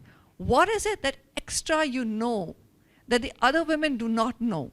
What is that extra you know that gives you that the factor that, oh, she is useful, right? And if you're useful, you'll be respected. You'll be respected mainly by your mother-in-law, who's a witch in your family, right? So it's the whole idea to be useful, to add something on to your environment, to take a little bit of the burden off the men from the family and feel respected. And that is empowerment, right?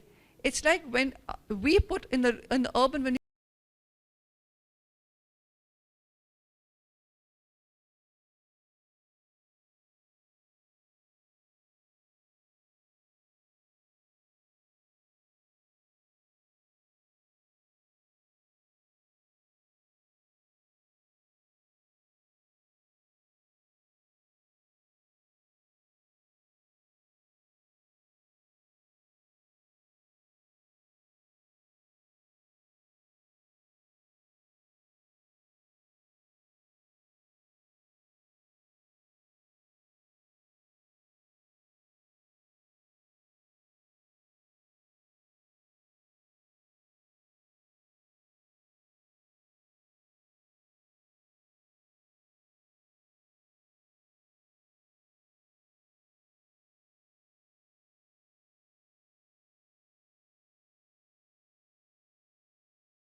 energy. Let's help them to give them energy. At times, some of them, or maybe some of us, we need to be pulled to do other things. You sit down there, you don't care, or whatever. Just take her along. Let's go shopping. Let's take her along. Let's go to church. That's how we empower them, their self-esteem. They know how to wake up. Thank you. Thank you, Ra. Hello, I'm Einat from Israel, and I'm CEO of an organization. It's called Airway, and it's Airway too, because I think support group it give airway to breathe. So when I talked to my husband a few minutes ago. I told him I'm going to talk about 5 minutes about what I'm going to do. What I'm going to say to him. Tell me you talk in an house for 24 hours, so we don't have a word. So I find a word for myself, and I want to say that all of the speakers here, we are support group. We stand outside and we said to each other, now all of us are support group for each another. In Israel, I built for about 10 years a company. It's called Airway. Airway is to give a fresh look of women's careers. It's how to look in another perspective of women's careers. I felt when I was in the organization that all the time I have to be like a man.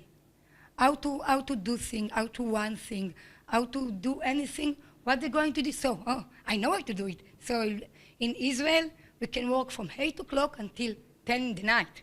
So if I'm a mother of 4 children, and I want to do the mothering thing, I want to do the house things, I want to do the best in my career, I need a support group to give me the power to do it in my way, to do it in our way. How to do it in my way and not like my husband's way and like in the man way. How to do it right.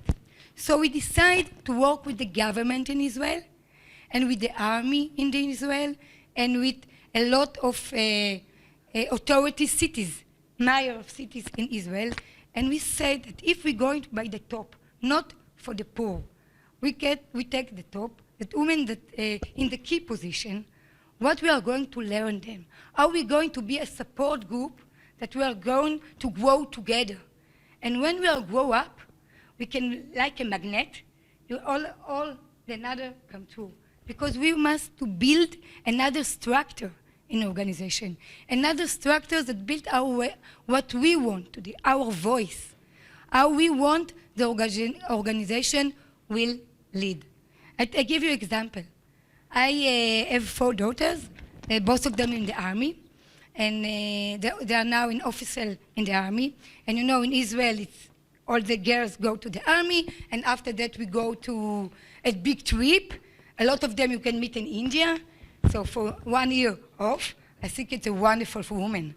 For 1 year to take 1 year off, to think about herself, to do a support group, like you said, to feel what they want to feel, to love what they want to love. But when we come back, we stand of our mind that we can do anything what we want. They told us, like when I was a child, my grandmother was a doctor, and she told me, you can do whatever you want to do. The sky is the limit. So I began to go up. I think the sky is the limit, and I think, no, it's not so. They have a limit up there. I have a pregnant. I have 4 children. I'm going to do a study, and all the time when I go to, so what can I do? When I do a negotiation and do something like else, how can I do it in my way? I wake up in 4 o'clock in the morning. I want to work in 4 o'clock in the morning. It's good to me. I want to finish in 3 o'clock. For me, it's okay. But when I go to organization, like organization of a lot of industry organization, a lot of government organization, I have to do how they work for 8 o'clock until 10 o'clock. So we come to in Israel and we built a group in the government and we lead a change in Israel society. We do it with the officer, we do it with women that work in officer, a lot of officers, 75 women that work in the officer and we make the change. We lead for them for 9 months how to do the change in organization. We built a city in Israel. It's called Women's Friendly City with Dr. Ora Setter, she's saying is here. So we think how to do it. Not only in our way, we don't talk about it, we do it. And we did a support group for us, for all the ladies are sitting here and all the men are sitting here. We have to do a support group for us to lead the change for us, to do it in the top in the organization, to say our voice. I want Airway will be loud. I want Airway will build organization. If we want to build a new environment, if we want to build a new world for my daughters, I need all of you, all the one who sit with, I need all of you to say, I have a dream. Forget my English. And I want to dream that when I go to organization, I can do the both of my lover's thing, to have a mother and to have a career. I want to do it the both. Yes, that's what I want. I don't want anybody saying me, you have to pay a price if you want the both of them. No, I don't want to pay a price. I want to do the both of them in my way. So before I finish, I want to show you a video, something we do it in Israel, and I very, very love all of you to sing with me, and they have some of my team in Israel to sing with you how we can do it, how we can let organizations think differently.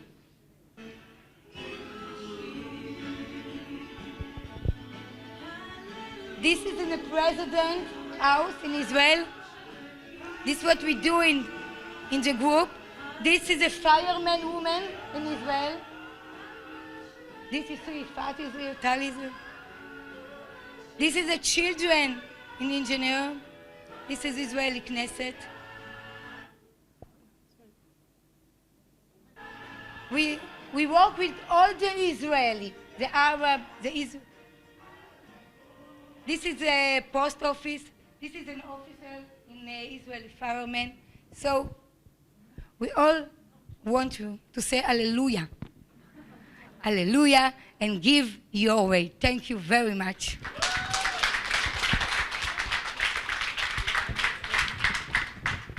So with this, I'll conclude this session. And thank you all the speakers and the panelists over here. Thank you so much. Israel, and all the women that want to lead the change in Israel.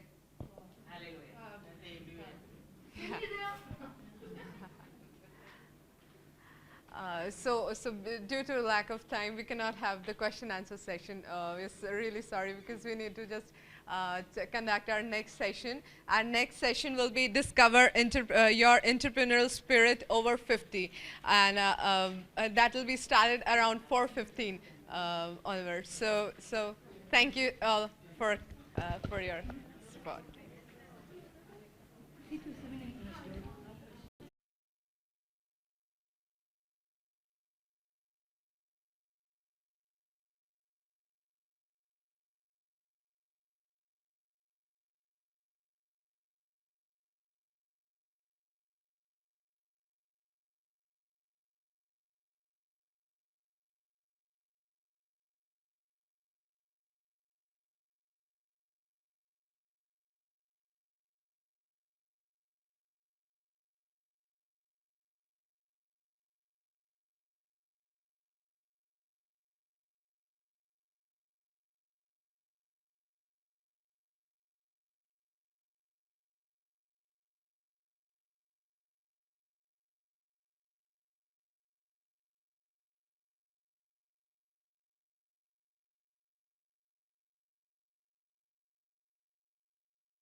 Section 31, and there'll be discussion in the topic that is discovering your entrepreneurial spirit over 50. So I'll introduce our lead speaker, who is Pat Duckworth, and our panelists, Laura Broberg, Dr. Indu Anand, and Listel Herman.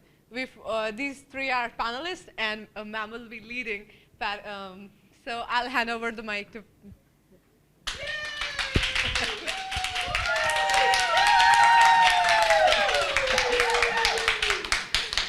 Now that's the sort of welcome that you want whenever you're going anywhere. So good afternoon, my name's Pat Duckworth and I'm a cognitive hypnotherapist, I'm an author and speaker. And I just feel so privileged to be here in Delhi talking about entrepreneurship, because if there's anywhere where there are so many entrepreneurs, it has to be India. So thank you very much for letting me speak here today. And you know, becoming a midlife entrepreneur is becoming so much more common now. If you look at the statistics, 23% of entrepreneurs in the USA are 50 to 65.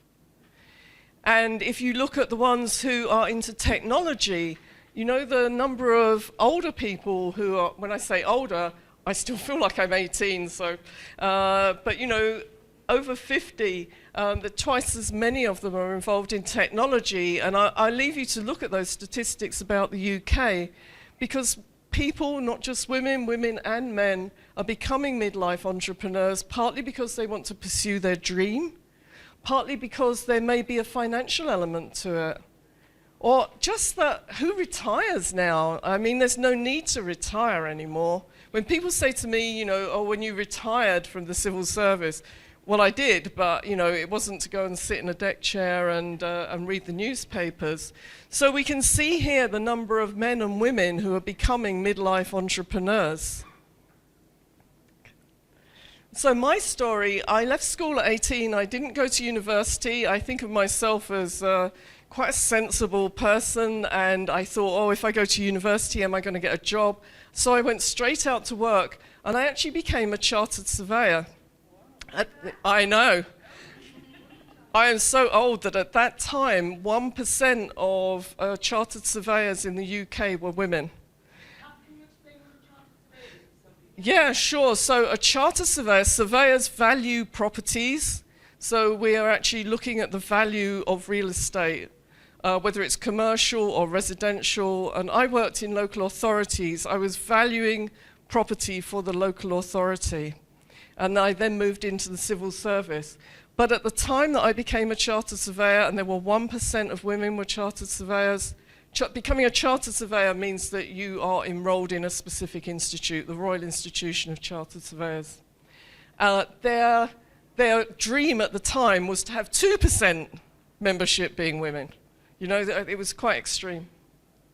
So then I became a civil servant. I've always had a very strong service ethic. I wanted to serve. And so I stayed in the civil service. So I was working in central government, and I moved up through the ranks as a chartered surveyor, and then I moved into management. And I moved into, this is a secret just between us, hopefully the film won't go too far.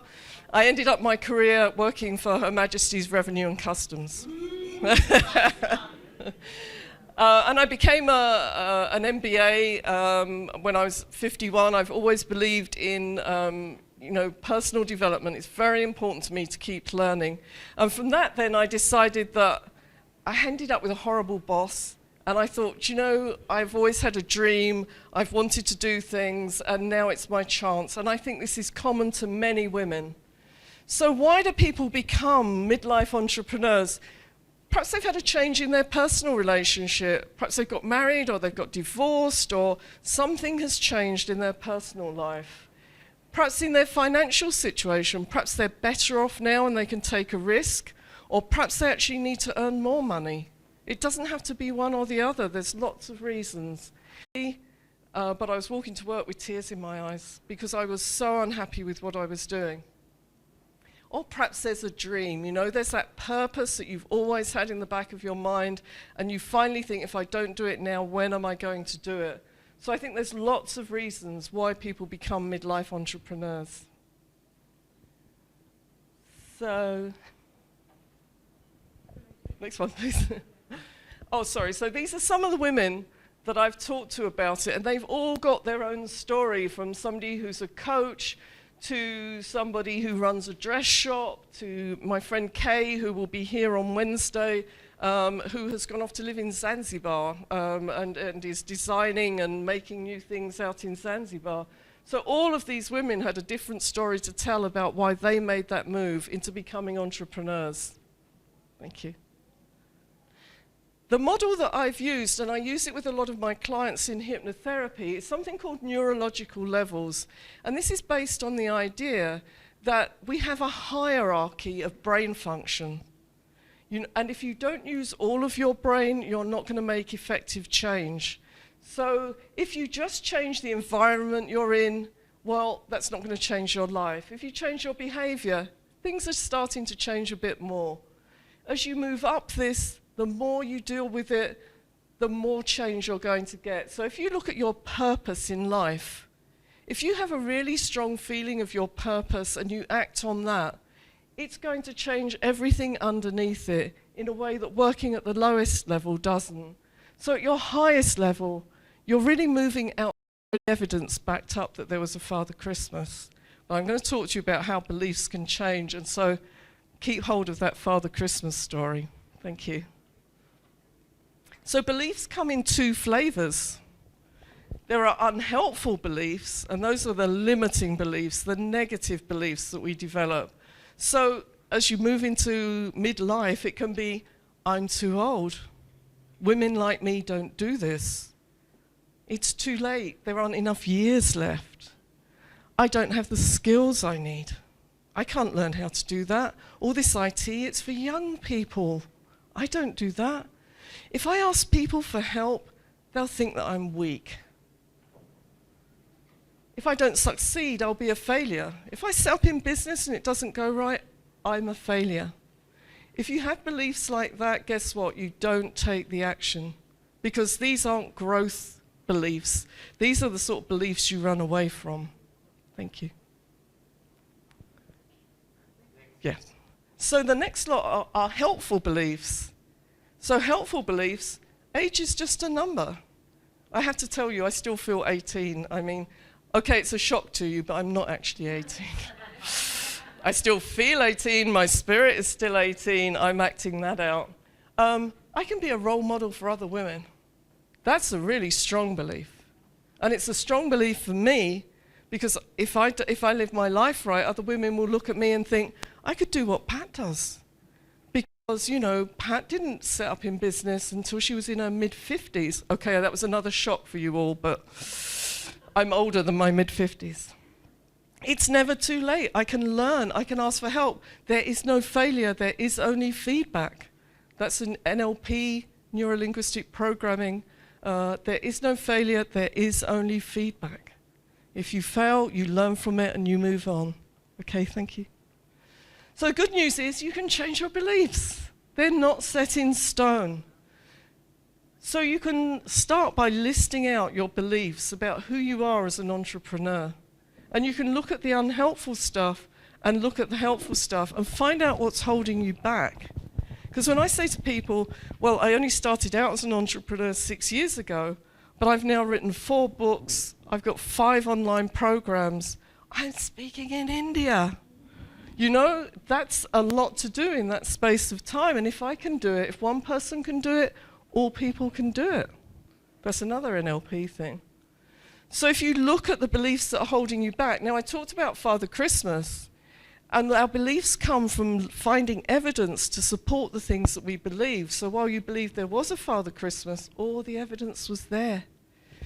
Once somebody said to you, do you know what?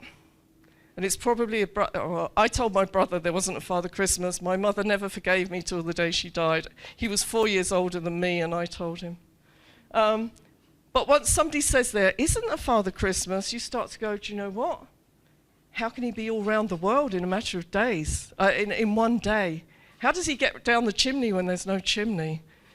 There's all these things, and suddenly the evidence is there that the belief was wrong. And then you can start to change the belief. So look at any negative beliefs that you have about being an entrepreneur.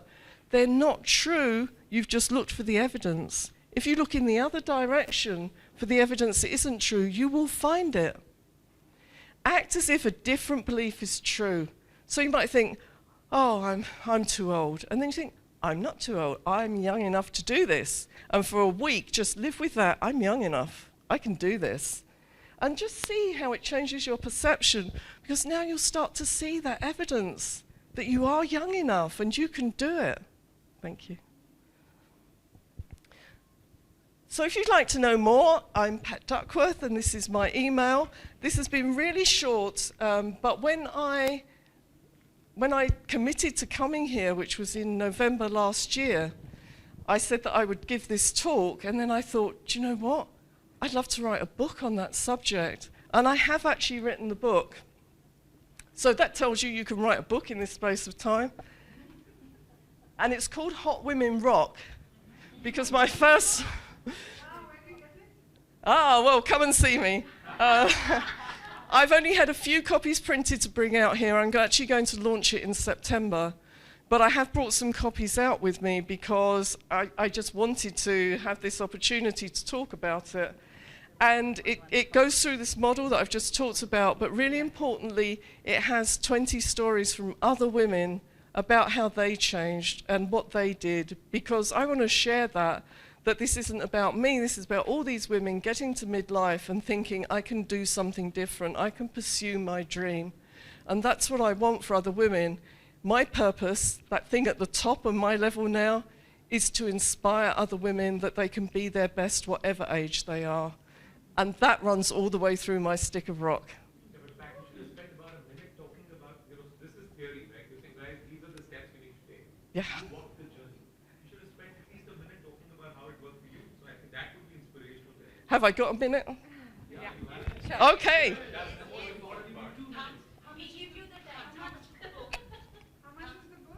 Just while I'm here, and I only have 7 copies, see me at the end.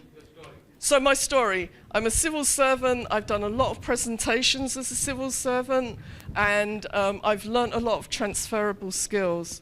But what I really wanted to do was to learn about neuro-linguistic programming, because I have this strong value of service, and I also have a very strong value around helping others. So I learn to share. I don't learn to keep it to myself. So before I knew I could actually leave the civil service, I'd signed up to do a 10-month course at weekends to become a neuro-linguistic programming practitioner and hypnotherapist. And the universe rewarded me. It said, you've taken the first step, so here you are. And out came an early retirement scheme at work. So I was able to leave the civil service just before, well, actually as my course was starting. And so there was a sort of 3-month overlap between working and studying. And then at the end of the course, I was free. I set up in business by myself. And it's, I'm not saying it's easy. You have to have that passion, because you get obstacles. And I decided to specialize in women in midlife, because this is what I understand. And so my first book was Hot Women Call Solutions, because it was about helping women to get through menopause. And I realized that's where I felt passionate about, was so many women just kind of giving up and feeling there was no help for them. And from that, so I wrote the book, and then I wrote the book to help men that says how to survive her menopause, because the guys don't understand what's happening. And really, once I wrote the book, it opened me up to a global audience. When I was working one-to-one just in my therapy room, I could only see one person at a time. And I live in a small village outside a small town, outside of the small city of Cambridge. Once I'd written my book and it was on Amazon, I can now reach anybody in the world. And so from there, I decided I needed an online course. Again, it's about learning and sharing. So I developed an online course, and there were 3 years of obstacles to actually getting that to market. And I got it to market this month. Thank you. I am so thrilled. It's called Mind Over Menopause, and it really just takes Mind Over Menopause. If anybody needs a book title, I'm really great on titles. But through all of that, you can see my belief in myself that I can do it, my values around learning and helping, my identity as somebody who can inspire people, and my purpose, which is around inspiring and getting women to understand that they can be their best. The environment I work in is working globally with people. I have lots of friends now in Canada and America who help me and will be promoting my book when it comes out. And my behavior is constantly looking how I live my life. Because if I turned up here and I didn't try, why would I inspire anybody? And I said to somebody a few weeks ago, if you want to be inspirational, you have to lead an inspirational life. So if anybody offers me an opportunity, if you offer me any opportunities, I'll find a way to say yes. Because that is the way that you inspire people to do something. Thank you. Thank you, thank you. Now I'll request you, if you are comfortable. Okay. That is okay with you. You can sit down. Hello, everybody. Hello. Hi. Ma'am, just hold it closer. Yeah. So I'm from New Zealand. My name is Liesl Herman. And currently I'm just short of 50. But by the time my business would be up and flourishing, I would have hit the big 50. So, I mean, rather than just seeing age as you know, or starting entrepreneurship at the age of 50, I think it's sort of a phase that we enter as women, say around the menopause, starting something new. So I would like to start off by saying, let's define what is the entrepreneurial spirit. Well, it's a mindset.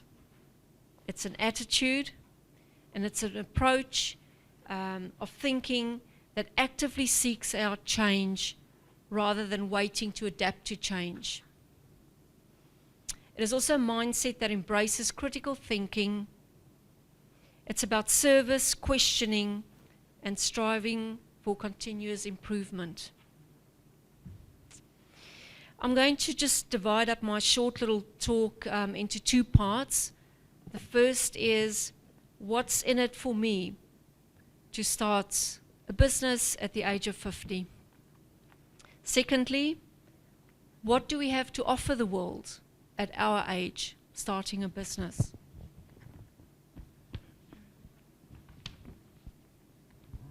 So what is in it for me to start a business at this age in life? Well, it's a sense of achievement.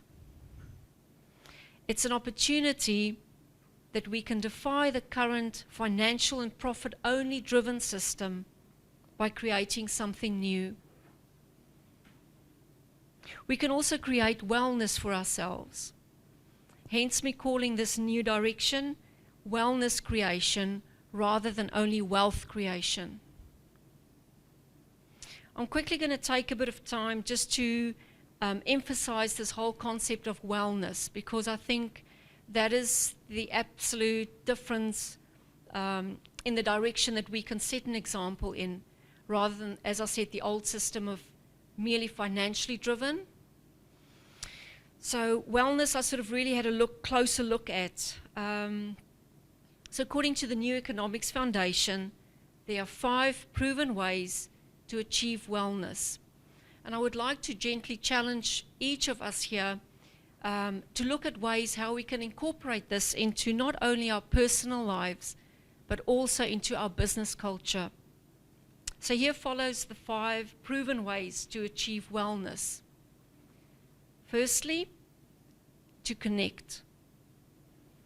Connection with friends, family, colleagues, our community, and the world. Secondly, is to be active. Make enjoyable physical activity part of our daily lives. These are all simple things. I mean, it's no rocket science here at all. Number 3 is to take notice. Be curious. Savor the moment. Be aware of what's happening in the world around us. And then number 4, to keep learning. Never stop learning. Try new things. Set new challenges. And explore new options. Number 5, very important, to give. Express gratitude and do helpful things for others. Okay, the second part is, what do we have to offer as women at this age in our lives? What do we have to offer the world? Well, by now we've pretty much achieved the impossible. We've overcome major life lessons. We've taken care of others. Some of us have brought up children. We've experienced the pain of loss, of unselfish giving, and we've learned empathy. We've been exposed to probably everything life can throw at us. But here we are, still standing and ready to embrace more. We have learned unconditional love. So how can we use all of these things to benefit others? We can bring unique perspectives on tomorrow's social needs. With our rare mix of intuition, strength, and sensitivity, we can project new market opportunities, new business models, and new styles of leadership. We can leverage opportunities for change by giving birth to events such as this, whereby we can form effective and strategic alliances and partnerships to change people's thinking on the timetables for progress. We truly exhibit a rare genius.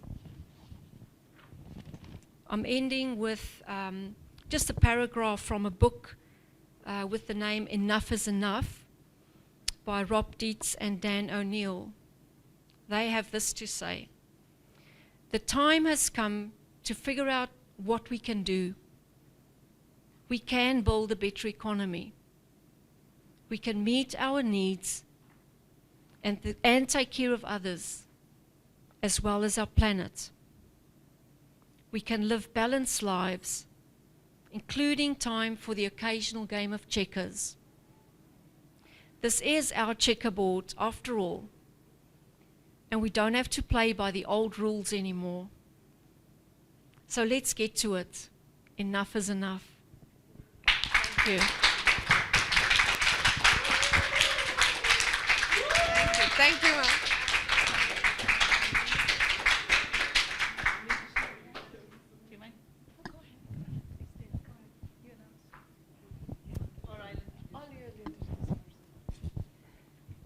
Good afternoon, everybody, and welcome to this session. And first of all, I'd like to introduce myself, that I am an academician by profession, but I have had a good experience of entrepreneurship, training my young girls on an entrepreneurship project in collaboration with Netherlands. And there I experienced that age is no bar for entrepreneurship. And today I will speak to you about discovering your entrepreneurial spirit at 50 as a panelist. As Dave Morin said, my best entrepreneurial advice is to start. And that's what I plan to do, even at this age. Age does not debar you from doing good work or the work you want to do.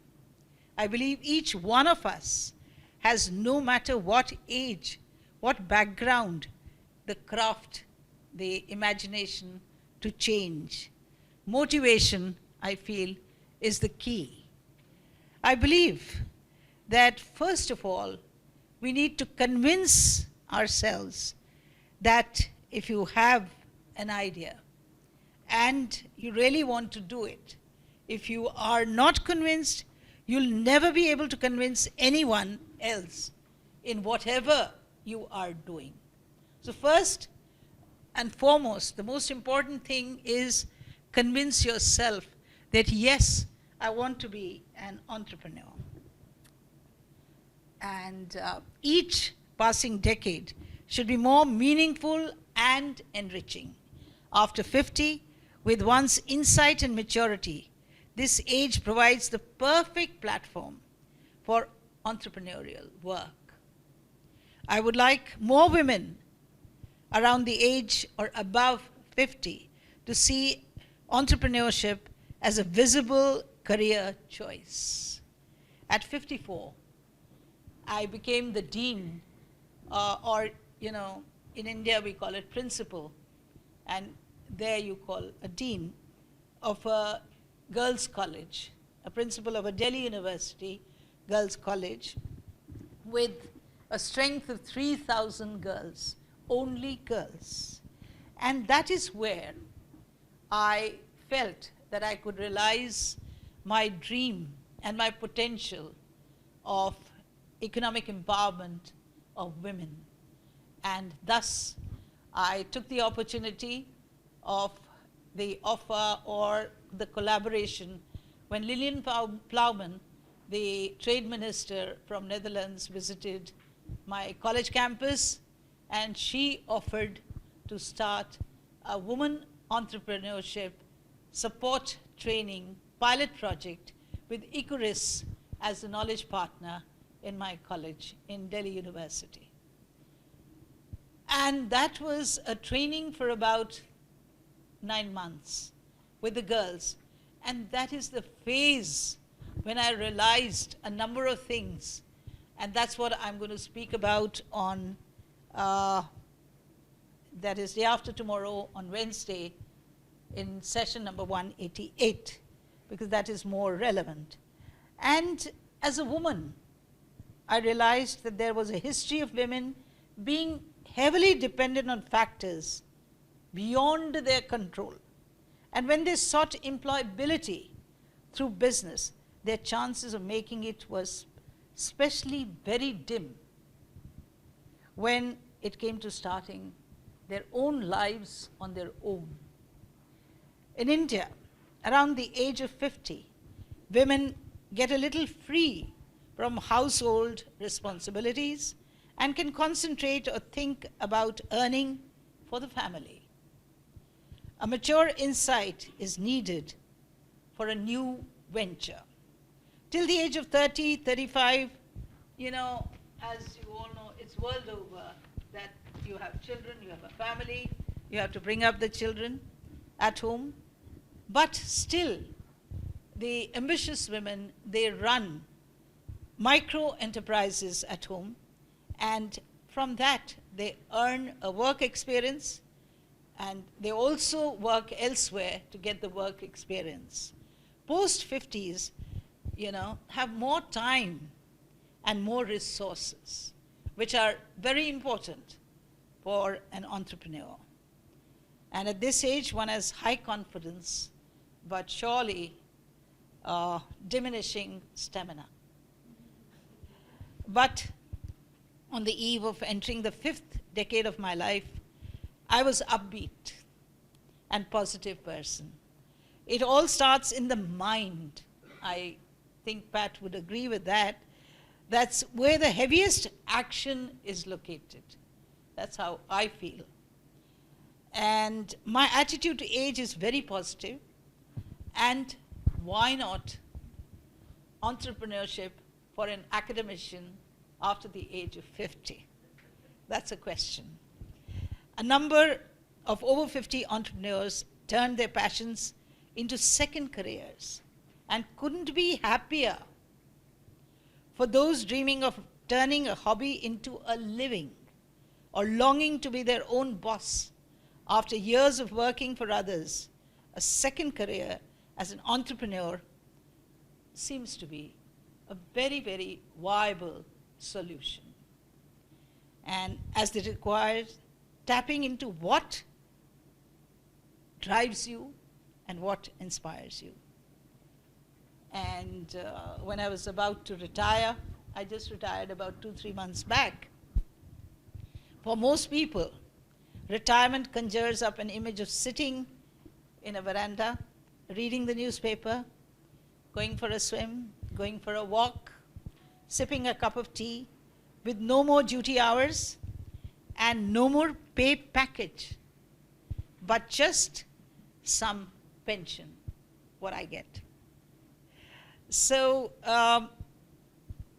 which is why there is so much discussion around which investments you should consider for your retirement account, and stress about how to hold on to that money, that little bit that you have in your bank. That's how it goes. But one has to challenge the traditional definition of retirement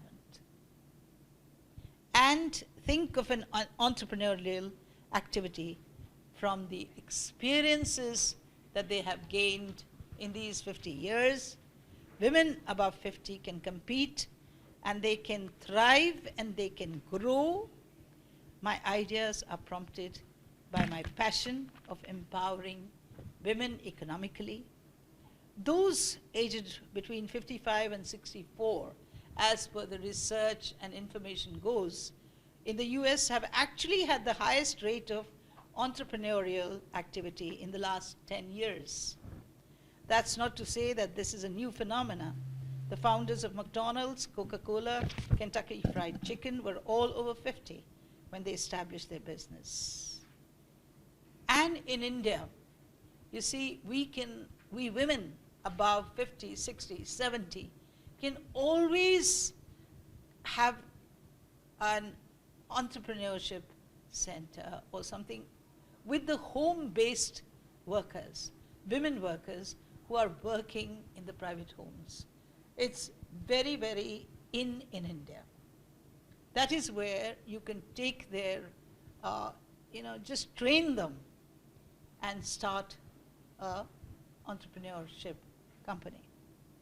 As Oliver, I'll end with what he said. It's a little depressing, but it's true. As Oliver Wendell Holmes famously said, you must have heard of it, alas for those that never sing, but die with all their music in them. But that is what he says, and I hope most of us are able to bring out our music before the curtain falls. Thank you.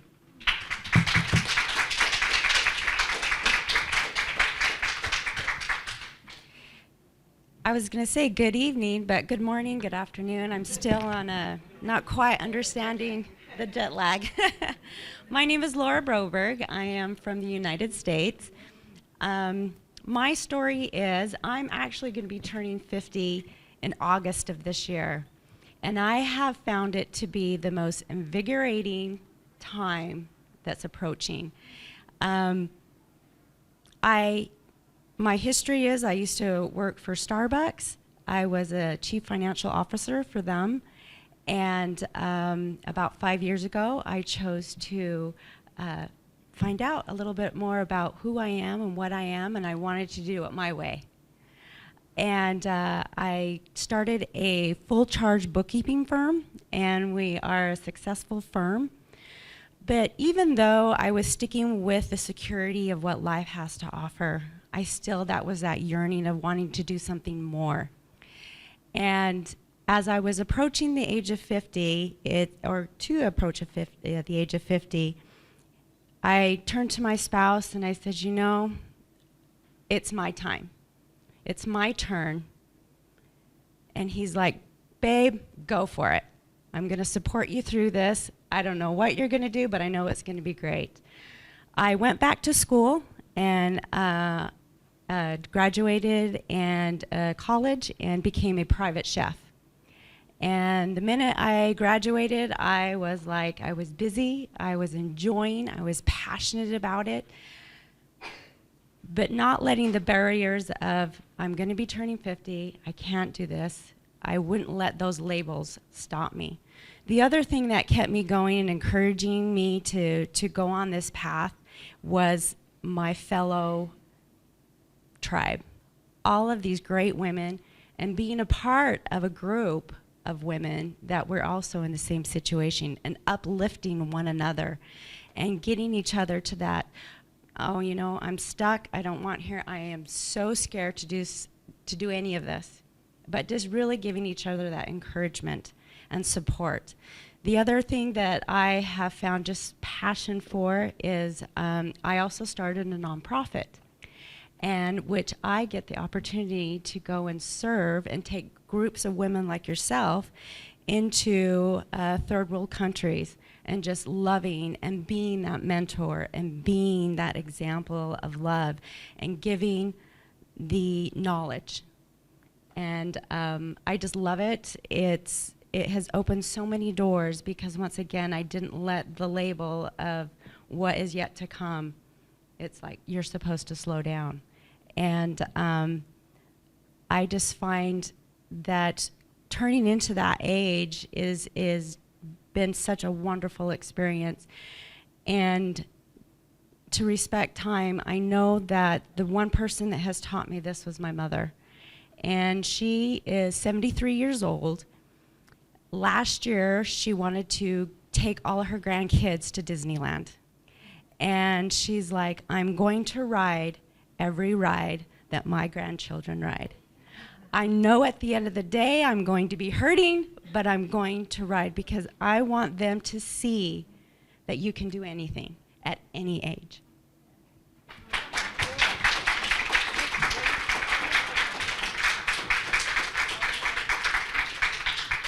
Thank you so much. Now I'd like to, now we'll have a question answer round. If you people want to ask, people, yeah, want to ask? Who want to ask first? Regarding this topic and or yeah, you want to ask? Anyone? Sure. In India, according to philosophy, Vedanta philosophy, we believe we are souls and we are eternal, and so, you know, we don't talk so much about age, and we derive our strength from that. So, you know, we are actually, if you live and if you meditate and if you understand your soul, you gain a lot of strength from that. Yeah.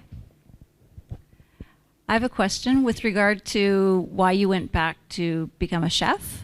Was that a passion and a love that you had for cooking or baking, or what led you there? I have always just loved cooking. I've always loved it, but wanting it to take it to that next level. But once again, it's like I was a single mother, and then I married my husband about 12 years ago, but it was always that sense of I got to keep going. I have to keep supporting my family, because I was always like going and going and going. But then it's like, it's time for me now. And so that's why I chose to go back to school. So are you doing it professionally now? Yes, Oh, I am. okay. I am. Thank you. So since then, I've been busy since I graduated.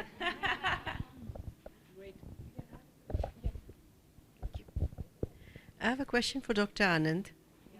You've been dealing with very young, energetic girls in your course of your tenure at the college.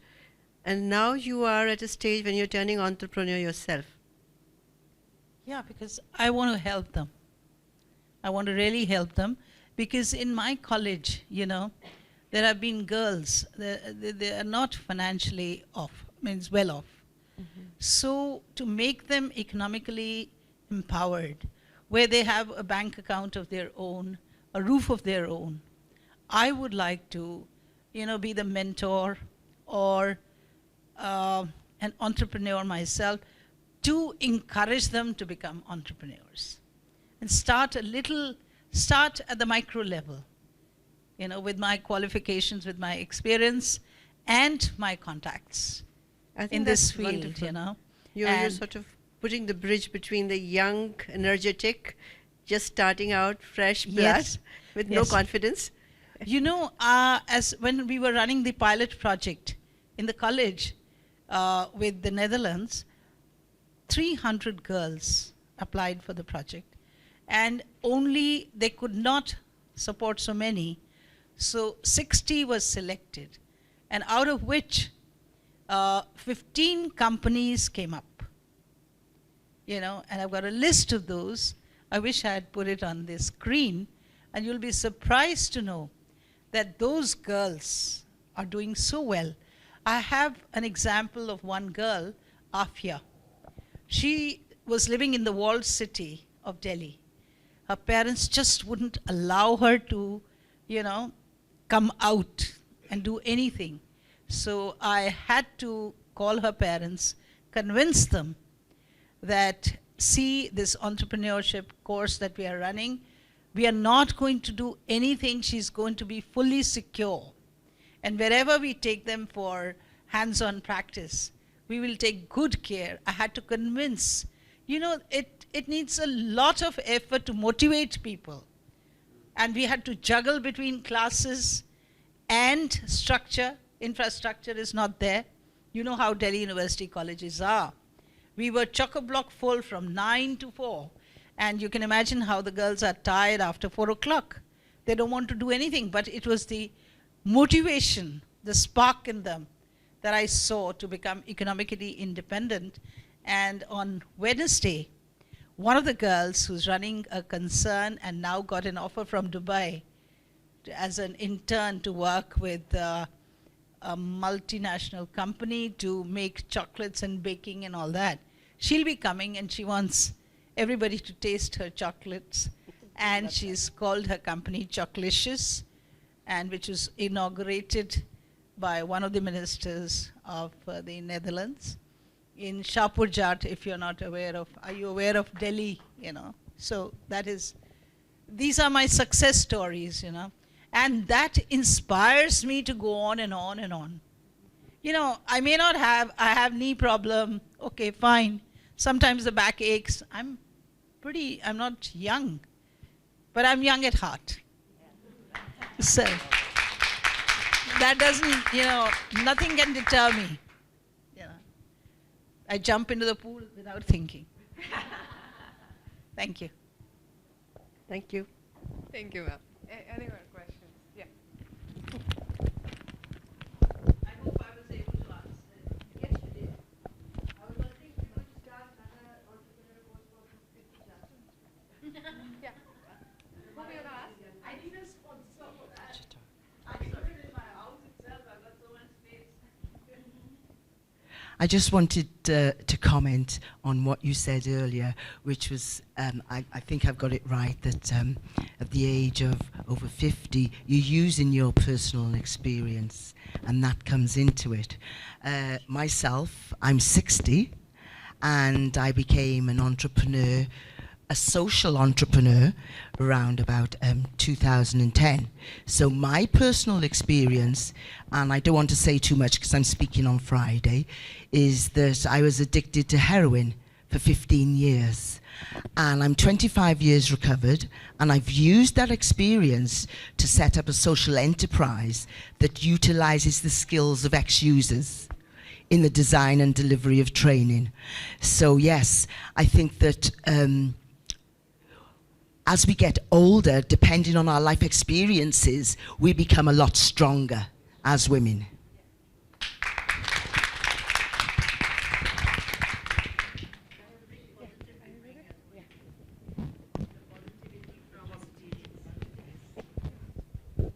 Hello. Hi. I just wanted to say one thing, you know. I live in Dubai, but I'm from India. I'm from Ambala, which is 3 hours away from Delhi. And I'm the eldest child in my father's side of the family. And he always treated me like a boy, girl, no difference kind of a thing, right? And he was a businessman. He passed away at a very young age of 71. And and he was a self-made entrepreneur. So even when at the age of 50, 60, whenever I would come home to India, he would be talking about different projects, You know, I'm going to do this, I'm going to start this 60, 65, like. And I used to keep quiet and say, you know, my dad's getting so old and he's talking of new things. At one stage, he actually said that, you know, I'm going to migrate to Australia. I've been there before, green, this, that, and, you know, I'm going to do this. And I used to keep quiet and say, you know, okay, you know, I've got to tolerate this because how can he do these things at, you know, at this age? I've crossed 50, I'm closer to 60, and I'm starting multiple projects. And today, I can understand that as long as in your mind and in your heart you are young, age is no barrier. So, you know, I mean, today I appreciate him, and I think I get that energy from him, you know, that never say die kind of an attitude. Yeah, I just wanted to share that.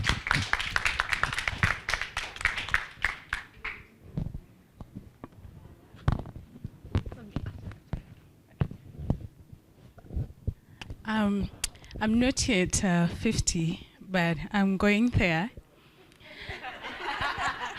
I want to talk as a daughter to many of us here. When we look at you in your 50s, in your 60s, even in your 70s, you know, having all those great ideas and trying to do big things, we see a lot of strength. And I see where I'm going. My own mother in a small village in the rural Kenya, at 60, she was still very energetic and still, you know, working and still having ideas. They may not be global, they may not be international, but in their own village there, she had ideas and she made me who I am today. I'm global because she was local, but with big ideas back there. So keep going because you're empowering someone. Thank you.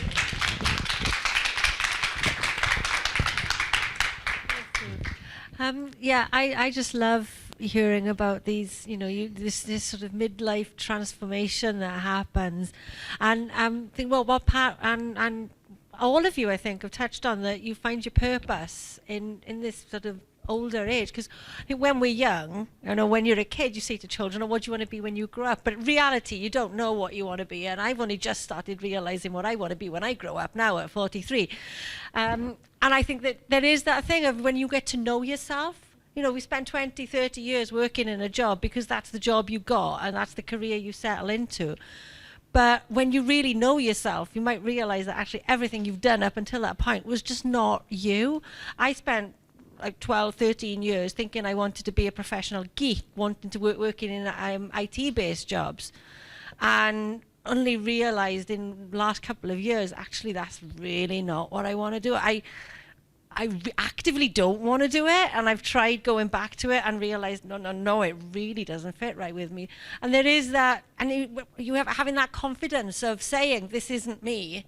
This is what I want. You don't get that confidence until you've lived a bit. And I think that there's probably so many women out there who know that they've got this thing that they really want, and it's empowering women to get that confidence and just say, look, you can doubt me all you like, I'm going to do this. And having that inspiration and women like you to inspire is just amazing.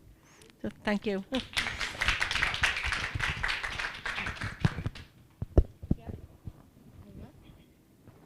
Anyone?